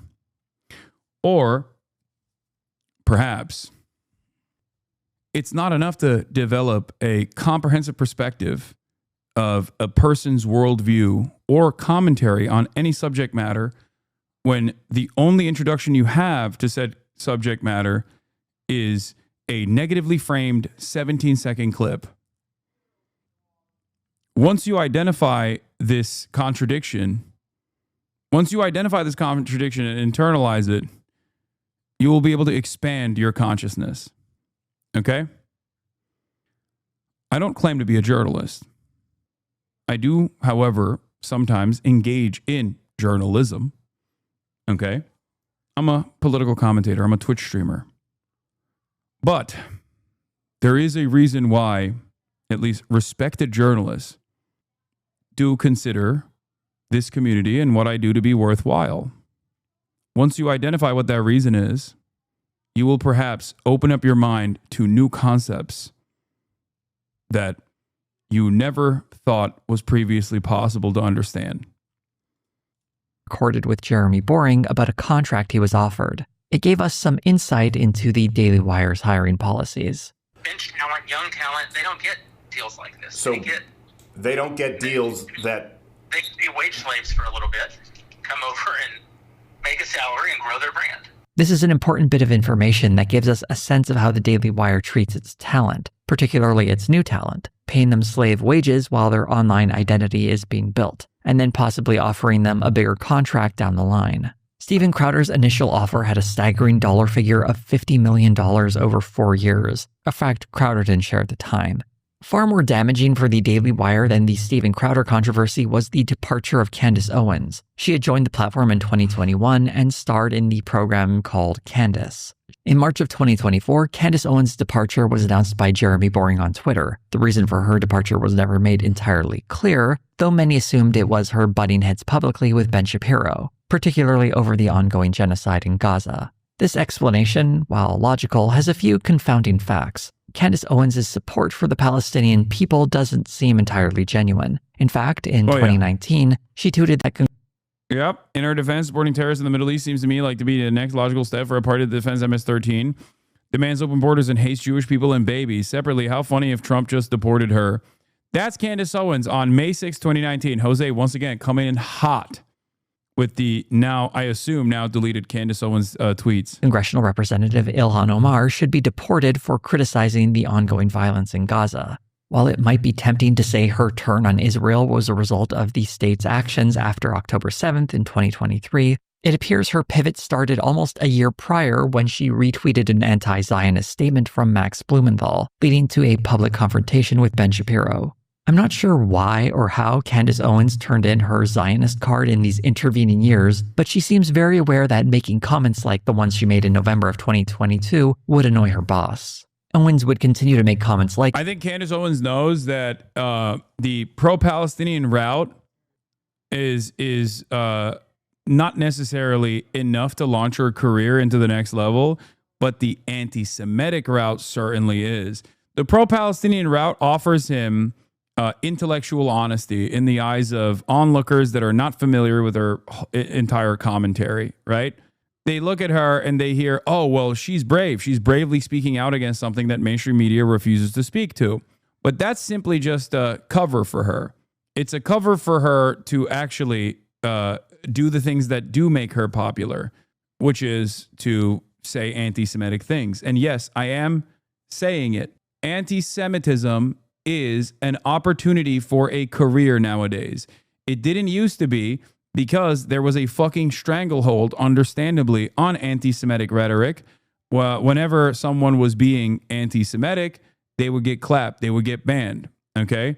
Understandably, because anti-Semitism before October 7 either was used as a weapon against those who dare criticize Israel still, but also anti-Semitism before October 7 was seen as like the primary marker of fascist sentiment. I think it still is the primary marker of growing fascism in this country. But unfortunately, fascism has become infinitely more normalized in the commentary sphere. Why would she take the anti-Semitic route? I honestly don't understand why she would do that, because she's an independent careerist. And as someone who wants to develop an audience, in the independent sphere, you might have noticed there are very few content creators on the right-wing side that aren't anti-Semitic, that are still popular. Tim Pool is another great example of this. Tim Pool did not go the anti-Semitism route, but it went the kind of pro-Israel route. And look at his numbers now. Virtually the entirety of the right-wing audiences want someone to, at the very, either A, attack people like myself without actually showing their full perspective on the matter, Asmongold, okay, or even go so far as to, say heinous shit about Muslims all the goddamn time, or they want people to come across like they are straightforwardly anti-Semitic and anti-Israel.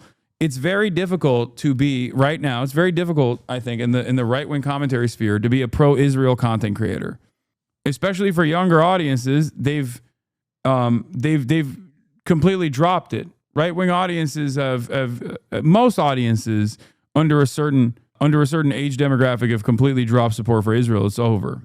I don't pay attention to the numbers. Did Tim Pool fall off? Yes. Anyway.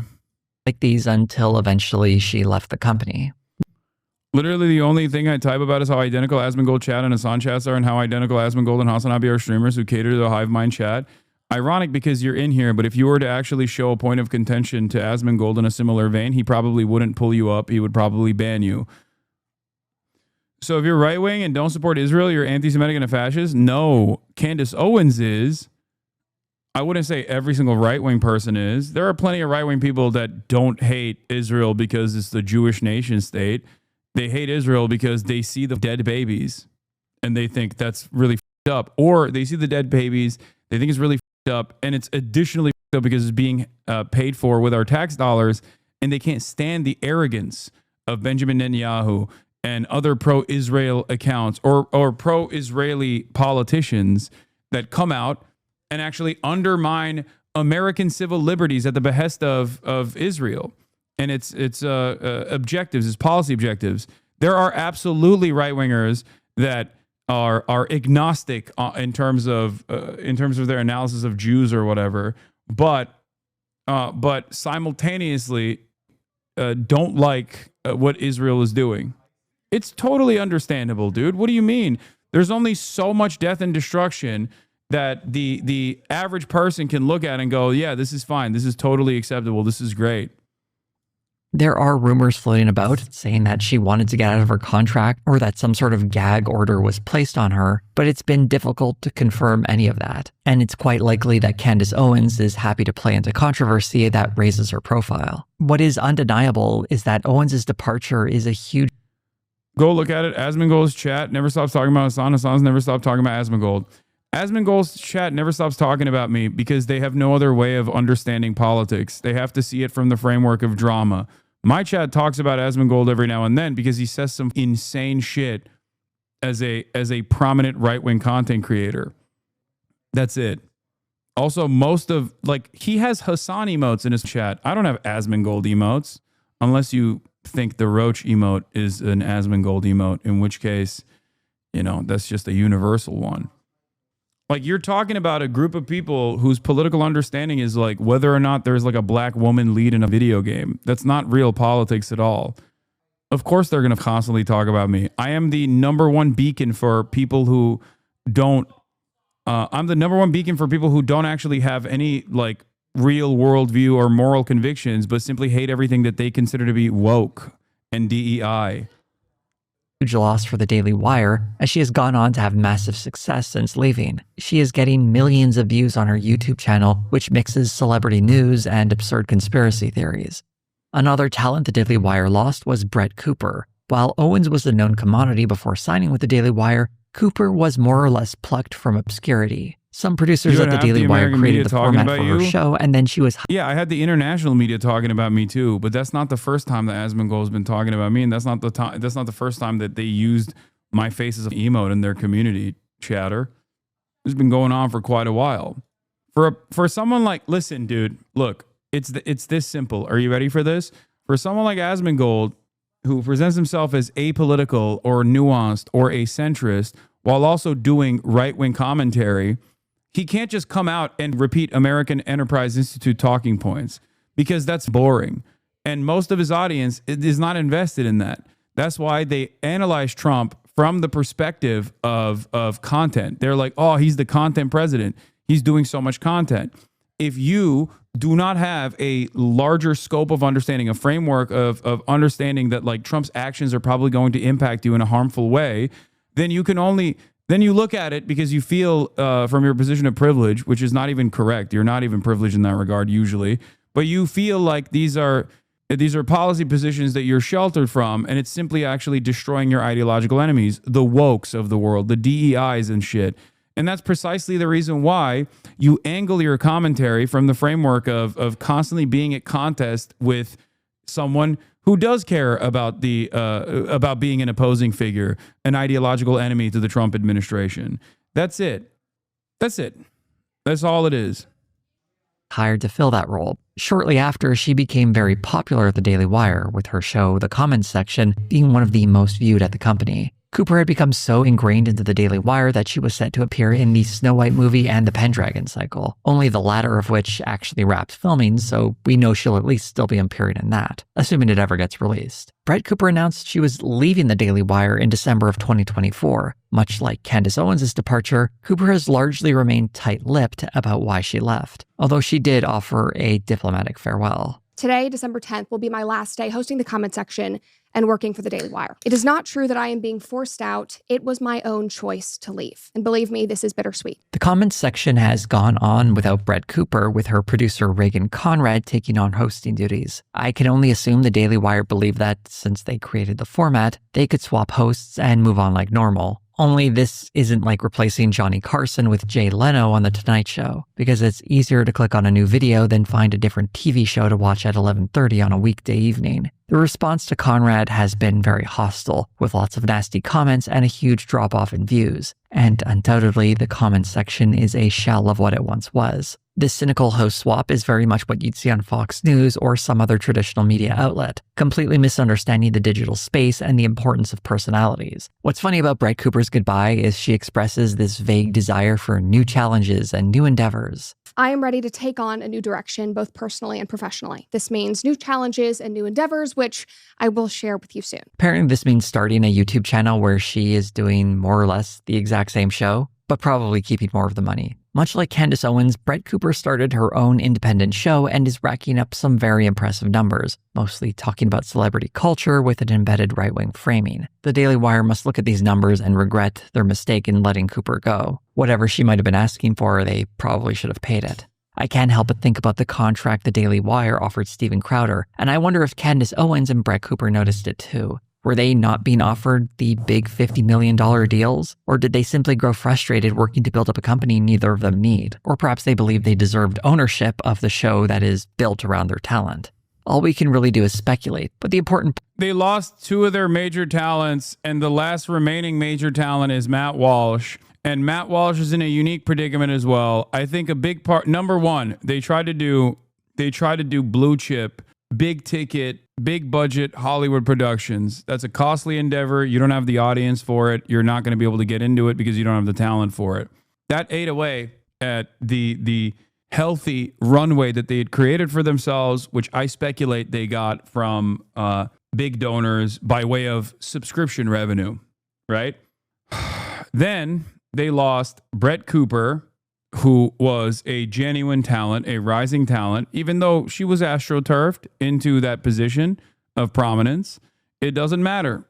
She legitimately became a talent on her own. Same with Candace Owens. And the last one that they have that remains is Matt Walsh. It's kind of interesting because like at least Candace Owens and like Brett Cooper, they do have a decent way of understanding the world of commentary and like slamming their political perspectives into culture issues that people care about, leaning heavily on the algorithm. Whereas Matt Walsh makes his money, Matt Walsh basically makes his money entirely from being a hateful little bigot, like a hateful little monster, right? If Brett is AstroTurf, you're AstroTurf. I don't think you can compare the amount of money spent on Brett Cooper to develop her as a talent at the Daily Wire to no money that was spent on me at TYT. Like, I became a notable figure in political commentary after I left the Young Turks, not before. Whereas her content was basically created partially because they looked deeply into the type of content that I was making, the type of content that was successful in the realm of political commentary, and basically build a set for her to make it seem like she was talking out of her bedroom. Part for the Daily Wire is that two of their major talents leaving meant a big drop in viewing numbers, and quite likely a loss in ad revenue and memberships. Although not as high profile, another failure at the Daily Wire was its publishing line. Launched in You guys are the ones that AstroTurf me, I guess. I'm grassroots in the most honest sense because my primary source of revenue is you. Watchers who subscribe, who don't even need to, but simply choose to subscribe or gift subs. That's the only form of revenue. I don't run any ads. I don't even farm revenue off of my VODs. I let people literally make money on their own if they want to, off of my VODs that they will re-upload onto YouTube. I say no to advertising all the time. Part of my commentary already limits the amount of ads that I can get. Okay. Like, that's it. I'm in bed with Big Chatter. Exactly. And Qatar, of course. The glorious nation of Qatar and the Emir of Qatar. What?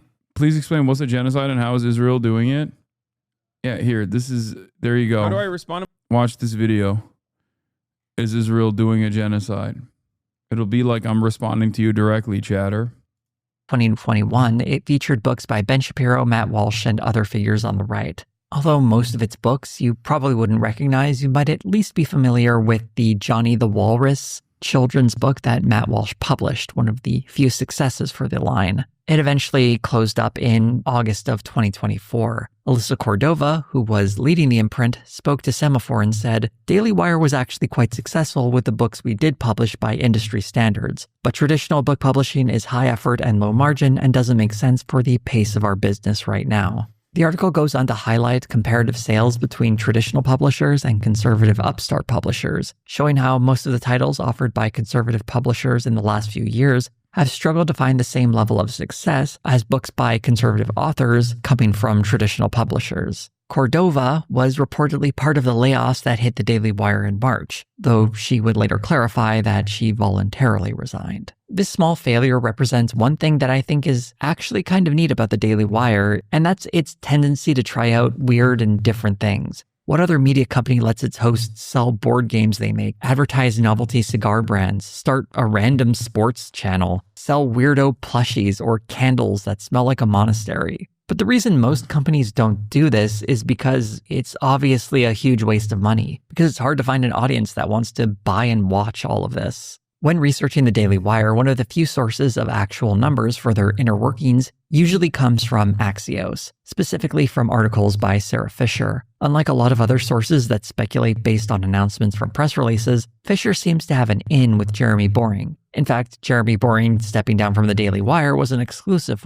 Yeah, which means that I would question the authenticity or the legitimacy of the information being presented for her. This isn't that unusual. Fisher is a journalist who specializes in media analysis, so naturally she'd be dealing with a lot of these stories. But something interesting in the last few articles where Jeremy Boring was quoted reveals some interesting hints about the inner workings at the Daily Wire. In May of 2024, there was an article highlighting the success the Daily Wire has had with its commerce vertical, making $22 million in 2023. The article goes out of its way to highlight how Jeremy's Razors, a line of shaving products with Boring as their face, has earned the company $19 million of that $22 million total. That number is revenue though, so it doesn't really tell us how profitable any of this is. And for those keeping track at home, that means roughly $3 million was earned in revenue from all those hoodies, t-shirts, and embarrassing fan merch that I mentioned a little earlier. That's okay. That sounds like a very high number for, a chatter, but I will explain to you. I will tell you something. Okay. One, that is minuscule for an entire media company that's also producing stuff on the side, like producing commerce on the side. It is pathetic, okay?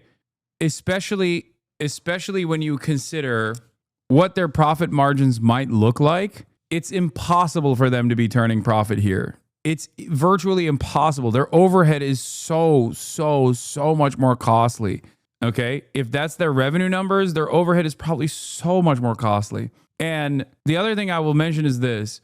From what I understand, and I don't know if this is like actually correct or not, I keep hearing this number over and over again because Liver King is back with this Netflix documentary on him.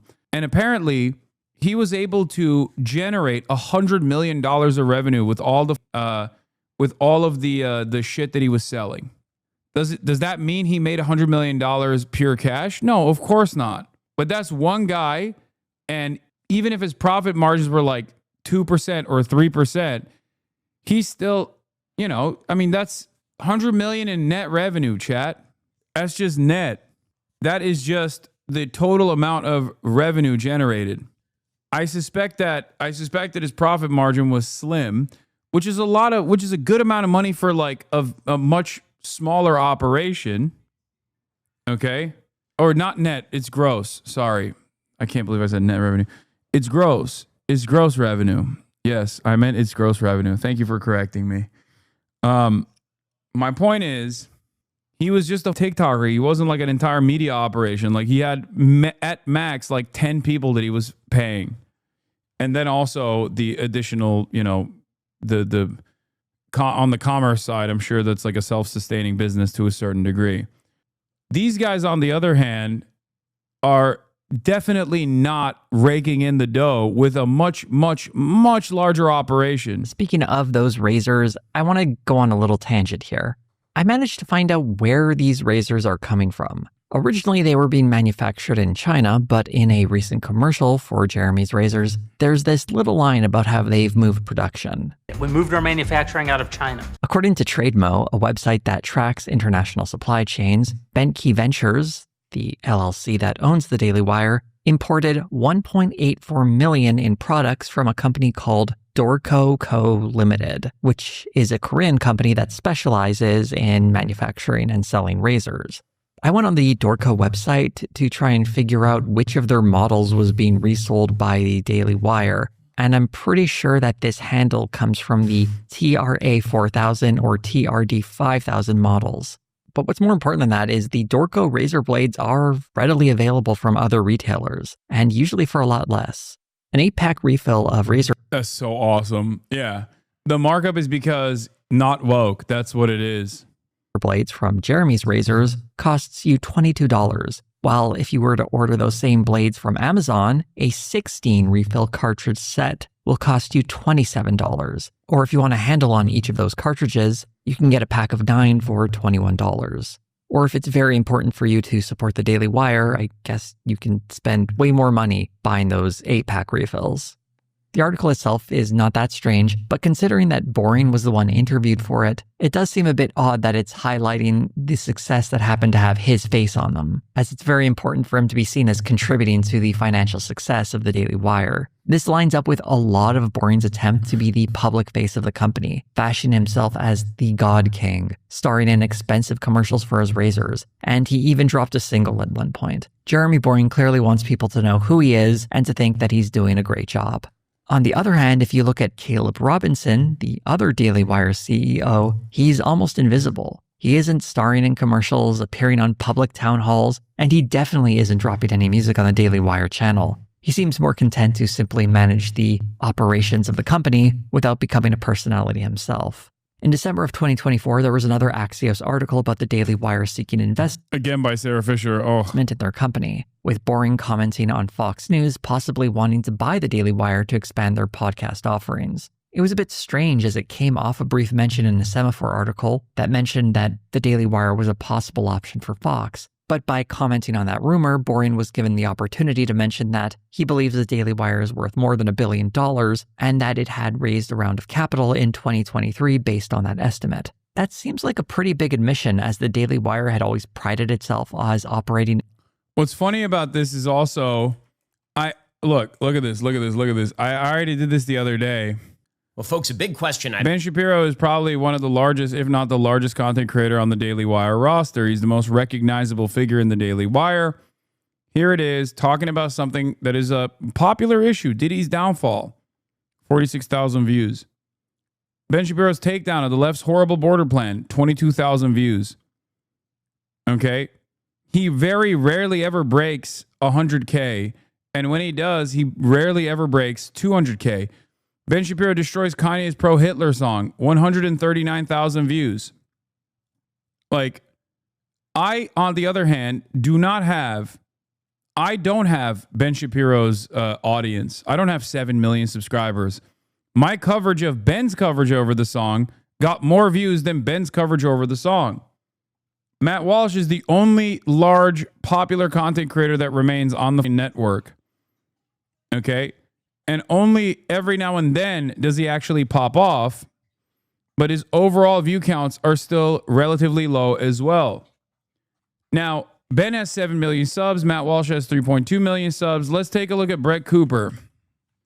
Brett Cooper, when she was doing her own show, You all probably think that was absolutely popping on Daily Wire.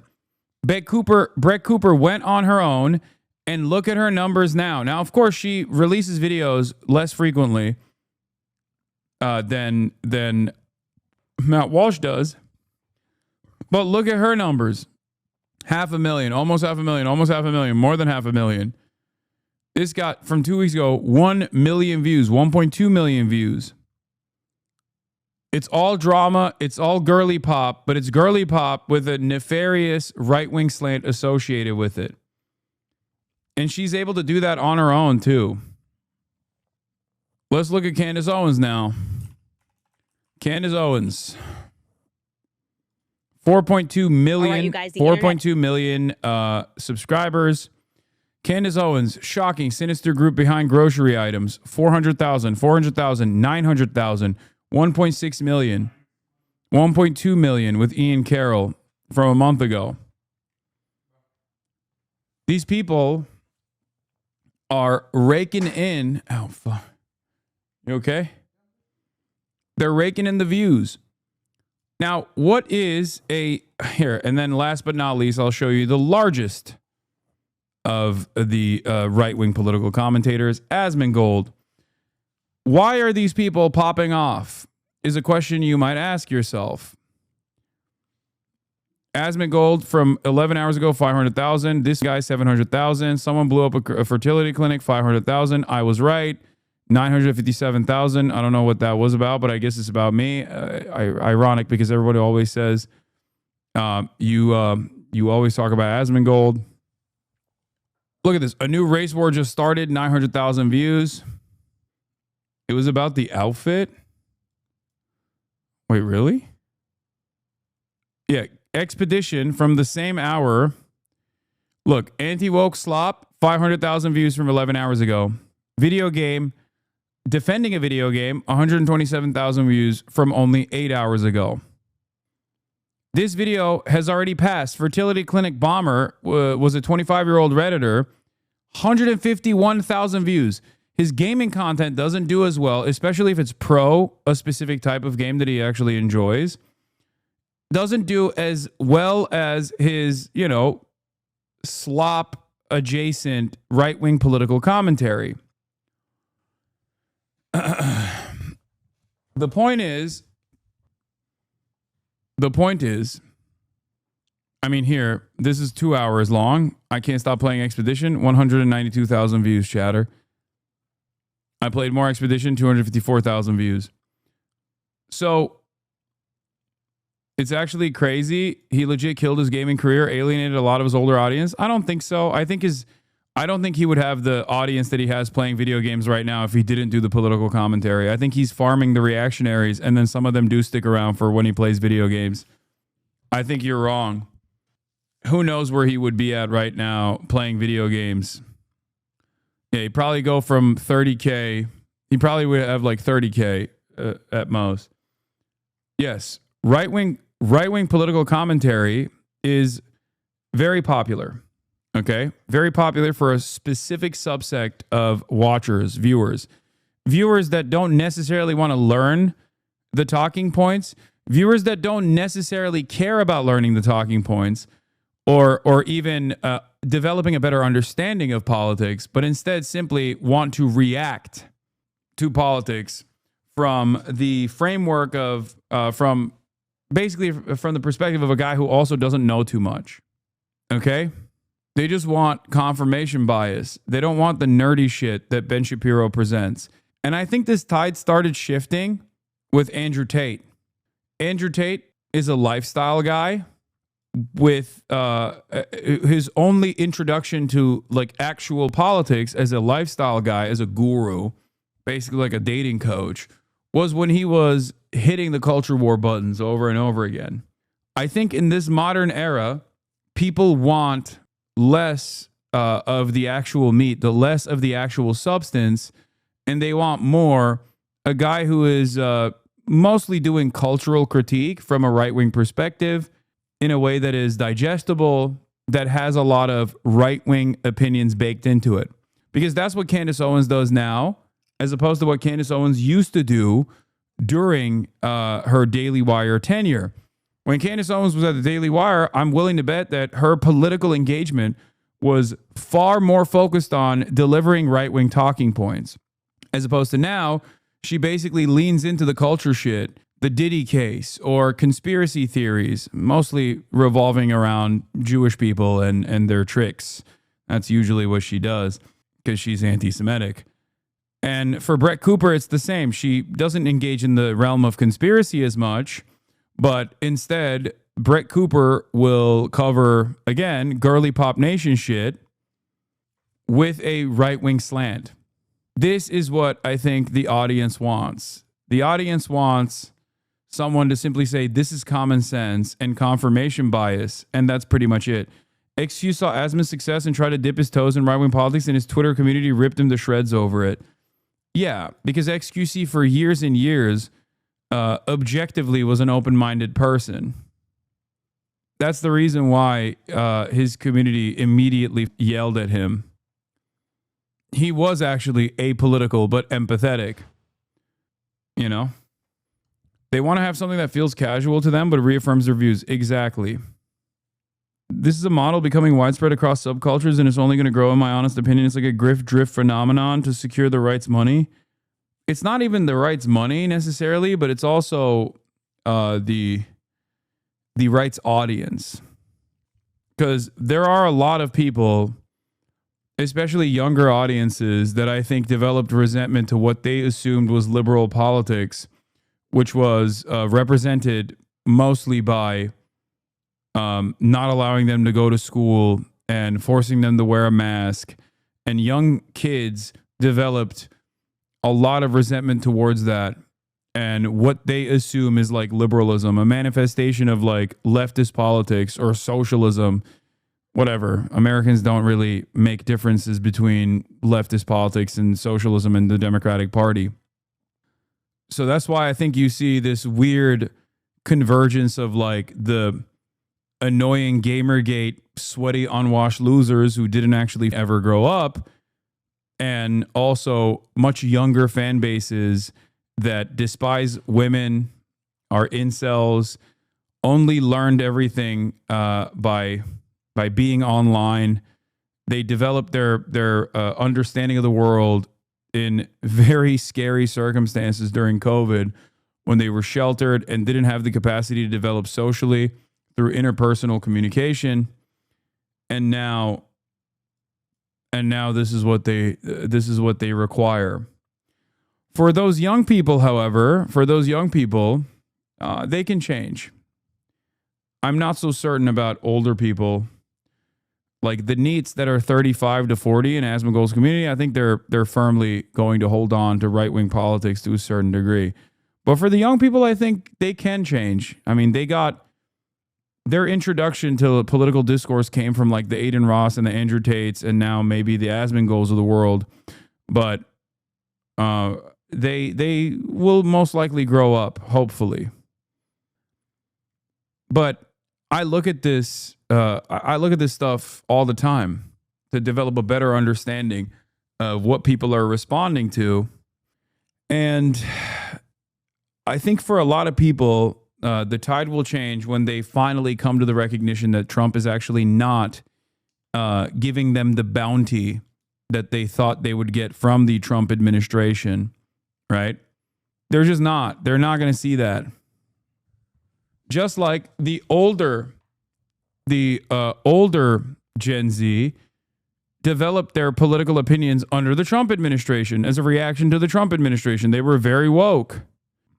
Millennials and older Gen Z developed their pre-COVID anti-Trump slant political perspectives against Donald Trump. This is why I say the younger Gen Z are for the first time experiencing what it looks like, truly what it looks like as they come into adolescence, what it looks like to exist under the Trump administration. They will inevitably realize that all of this like anti-trans panic and owning the libs is not actually changing their material conditions, is not actually creating a more positive future for themselves. And once that moment of realization comes, for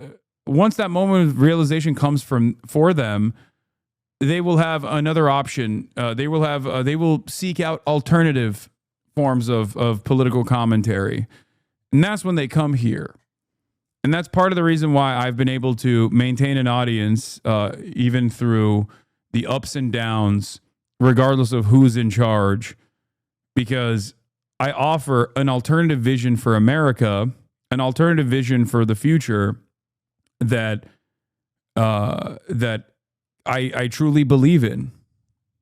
That's why I maintain this optimism. Independent of financial backing, there might be a clue as to how much money the Daily Wire was raising in 2023, as in October of that year, a filing with the SEC revealed that they were seeking $120 million. Of that $120 million, they had already raised $50 million, and the filing mentions that there are 2 investors so far, although it doesn't give us any names on who those people might be. I'm not sure if the Daily Wire got that additional $70 million or who they might have gotten it from, but it does reveal that they were certainly looking for a lot of money. If it's raising capital, it suggests that either the company was on the cusp of expanding or perhaps just really needed the money. Even this whole play of coyly saying that they would be open to being purchased by Fox is another admission that they need an infusion of capital, that either they're looking to expand or that money. Who do you think are the investors? We know who they are. They're the Wilkes brothers, Ferris Wilkes, and the other one, it's the Koch brother that remains. These are the open funders of Daily Wire that gave the Daily Wire millions of dollars in its inception. Might be tight. In January of 2025, Jeremy Boring hosted this really strange town hall where he declared victory over trans people after Donald Trump signed an executive order banning certain types of gender-affirming care for minors. Listening to Boring, this is apparently what the Daily Wire had been fighting for years now. This seems like a convenient premise so that Boring can air out a number of grievances. He throws out some wild numbers about how put upon the company has been for its anti-trans stance. The total cost of the additional shadow banning and removing from recommendation engines and inability to retarget the audiences that we weren't able to engage with in the first place, and all the other consequences of our stand on the trans issue are well in excess of $100 million. These numbers are impossible to confirm because these are projections heavily based in speculation. It reads, "This is what I mean, by the way. Oh, okay, you banned trans people from athletic competitions. Did your life get any better? The answer to that question will never be yes. Go ask this question to your Zoomer friends or your right-wing friends, okay? The ones that fell down the right-wing radicalization rabbit hole. Are we winning? Are you winning? Did your life improve noticeably or dramatically? Do you feel like you have better job prospects? Do you feel like rent is easier to pay now? And the answer is no. Of course it's no. This was a simple distraction, albeit a very harmful one to trans people, which comprise what, 1%, not even 1% of the entire American population. Constantly dunking on marginalized communities is only an effective tool of organizing until you actually win power. And then when you win power and all of your other promises of economic prosperity don't come to fruition, then people are going to go, okay, well, we dunked on trans people. I thought this was it. I thought this was it. What happened? What? You can say that about literally anything, lol? What do you mean? The person that gets 5th place because a trans swimmer got 4th place is only now getting 4th place. That's not a victory. And that only happens maybe maximum like 10,000 times in a decade, okay? Do you think that you can build a coherent political movement off of the individual gripes of 10,000 people? A lot of rules that are important don't make my life any better. This is the signature achievement. This is the signature achievement or the signature accomplishment that is being hailed as a fantastic accomplishment from one of the largest political movements in the country in political media. Don't you think that that would be, a groundbreaking accomplishment? It does not improve people's material standing. That's it. It does not improve your life in any meaningful way because the entire introduction of trans people in sports is simply a mechanism of distraction away from the real issues, like being able to make rent, okay? Having better job prospects, better pay, better wages, better benefits. These are the real things that people struggle with. But the more Republicans make you think about trans people in sports or whatever, the less you think about those other issues. As an explanation as to why the Daily Wire is not earning as much money in January of 2025 as it did in January of 2024 or January of 2023, trying to emphasize that the only reason... Dude, I'm gonna tell you right now, when you hear something like that and you say based, that doesn't, like, your life is still awful. You know that, right? Like, deporting 20 million migrants is not going to make you a more fuckable person, okay? Your crush is still never going to talk to you. You're still a pathetic loser, and your family most likely is embarrassed, and that's why they don't tell you when they're having family gatherings. You, assuming that cruelty that others are going to be subjected to is going to somehow elevate your status in society is a lie, okay? Fix your own damn self. Instead of fantasizing about the state enforcing violent mechanisms against those who are more marginalized than you are. Yep. Dude, I'm going to tell you. Damn, I cooked on this, by the way. I don't even remember this, but time to hit it with a repost.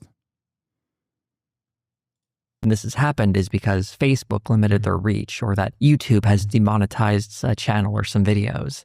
Not mentioning the very obvious problem of letting go popular hosts or investing heavily into entertainment divisions that have had very limited appeal. Boring gets to the point right here. Taser face! The courage of our convictions to stand up when others were not standing up, that maybe that audience would have our back. And yes, that did redound to our benefit. Bandit MD, thank you. Not to the price of the hundreds of millions of dollars that we've been denied. This is what this whole town hall was all about. So he could complain that while it's true they make money off of anti-trans media, it's really unfair that they're not making even more money off of that. The ironic thing is, if this topic were less controversial and simply a statement of fact, no one would be paying money to watch a documentary to say something everybody always believes in. The controversy is what made the money to begin with.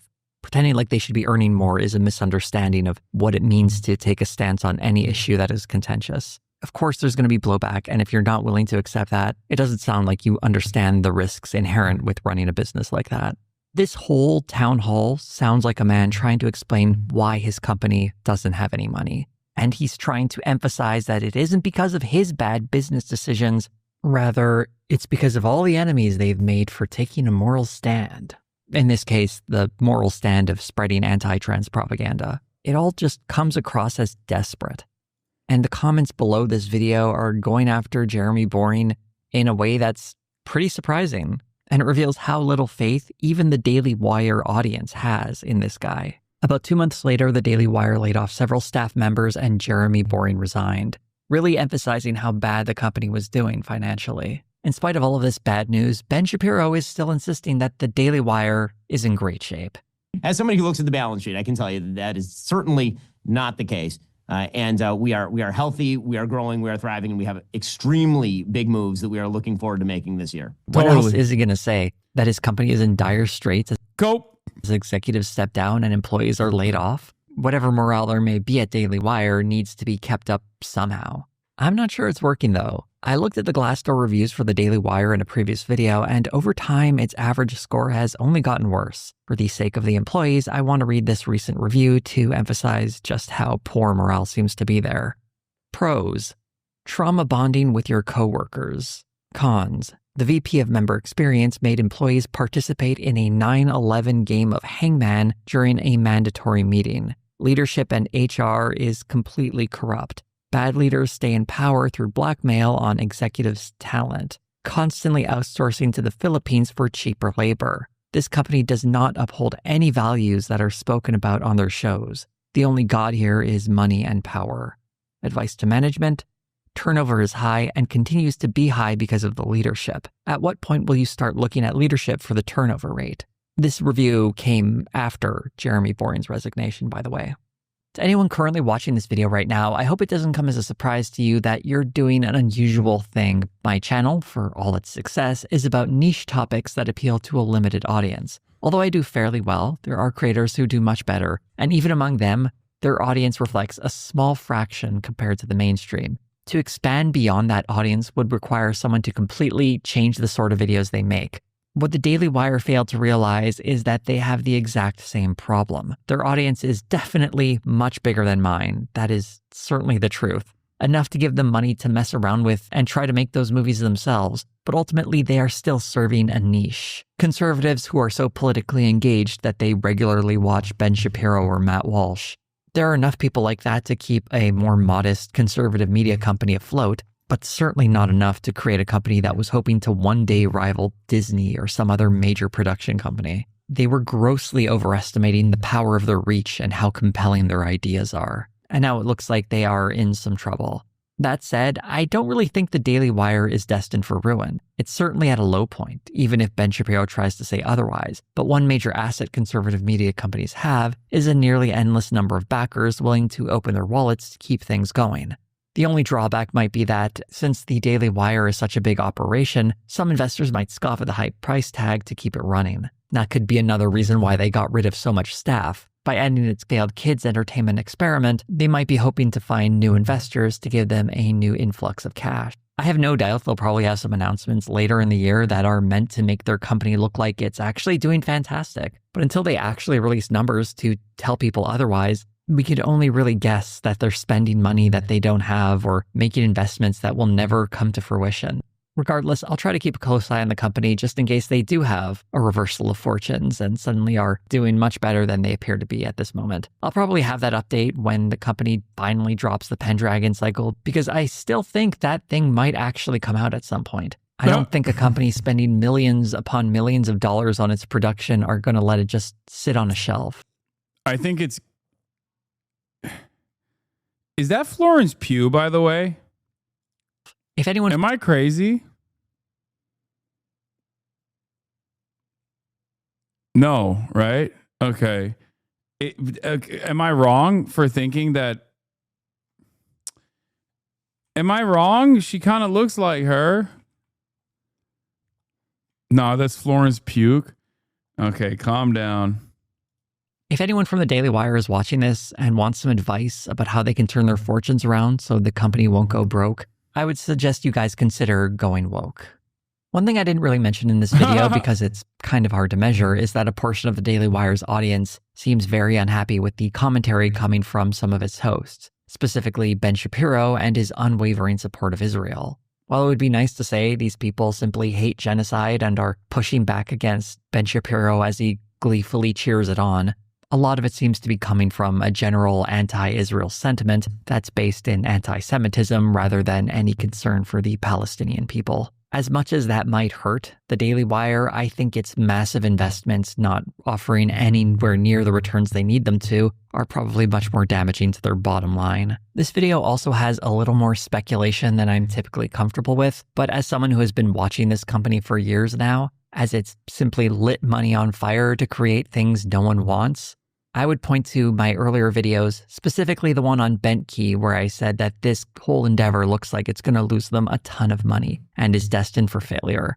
And I'm curious to how this is going to turn out, though, because while I think it's probably going to get worse before it gets better, it's always possible that things could turn around if something dramatic happens. If you'd like to see something dramatic happen on this channel, such as more great videos like this, I know you already ate, but I wish I was cooking your second dinner right now. Thank you, Chelsea Rambles. Girl, you're so real for this. Yeah, Alex Noel, one of my strongest soldiers, once famously tricked the Daily Wire into hiring him. He also did that fantastic video on the guy who does rage bait as well. Great editor. What else we got? Hasan Reactions, one of the best ones in the React channel.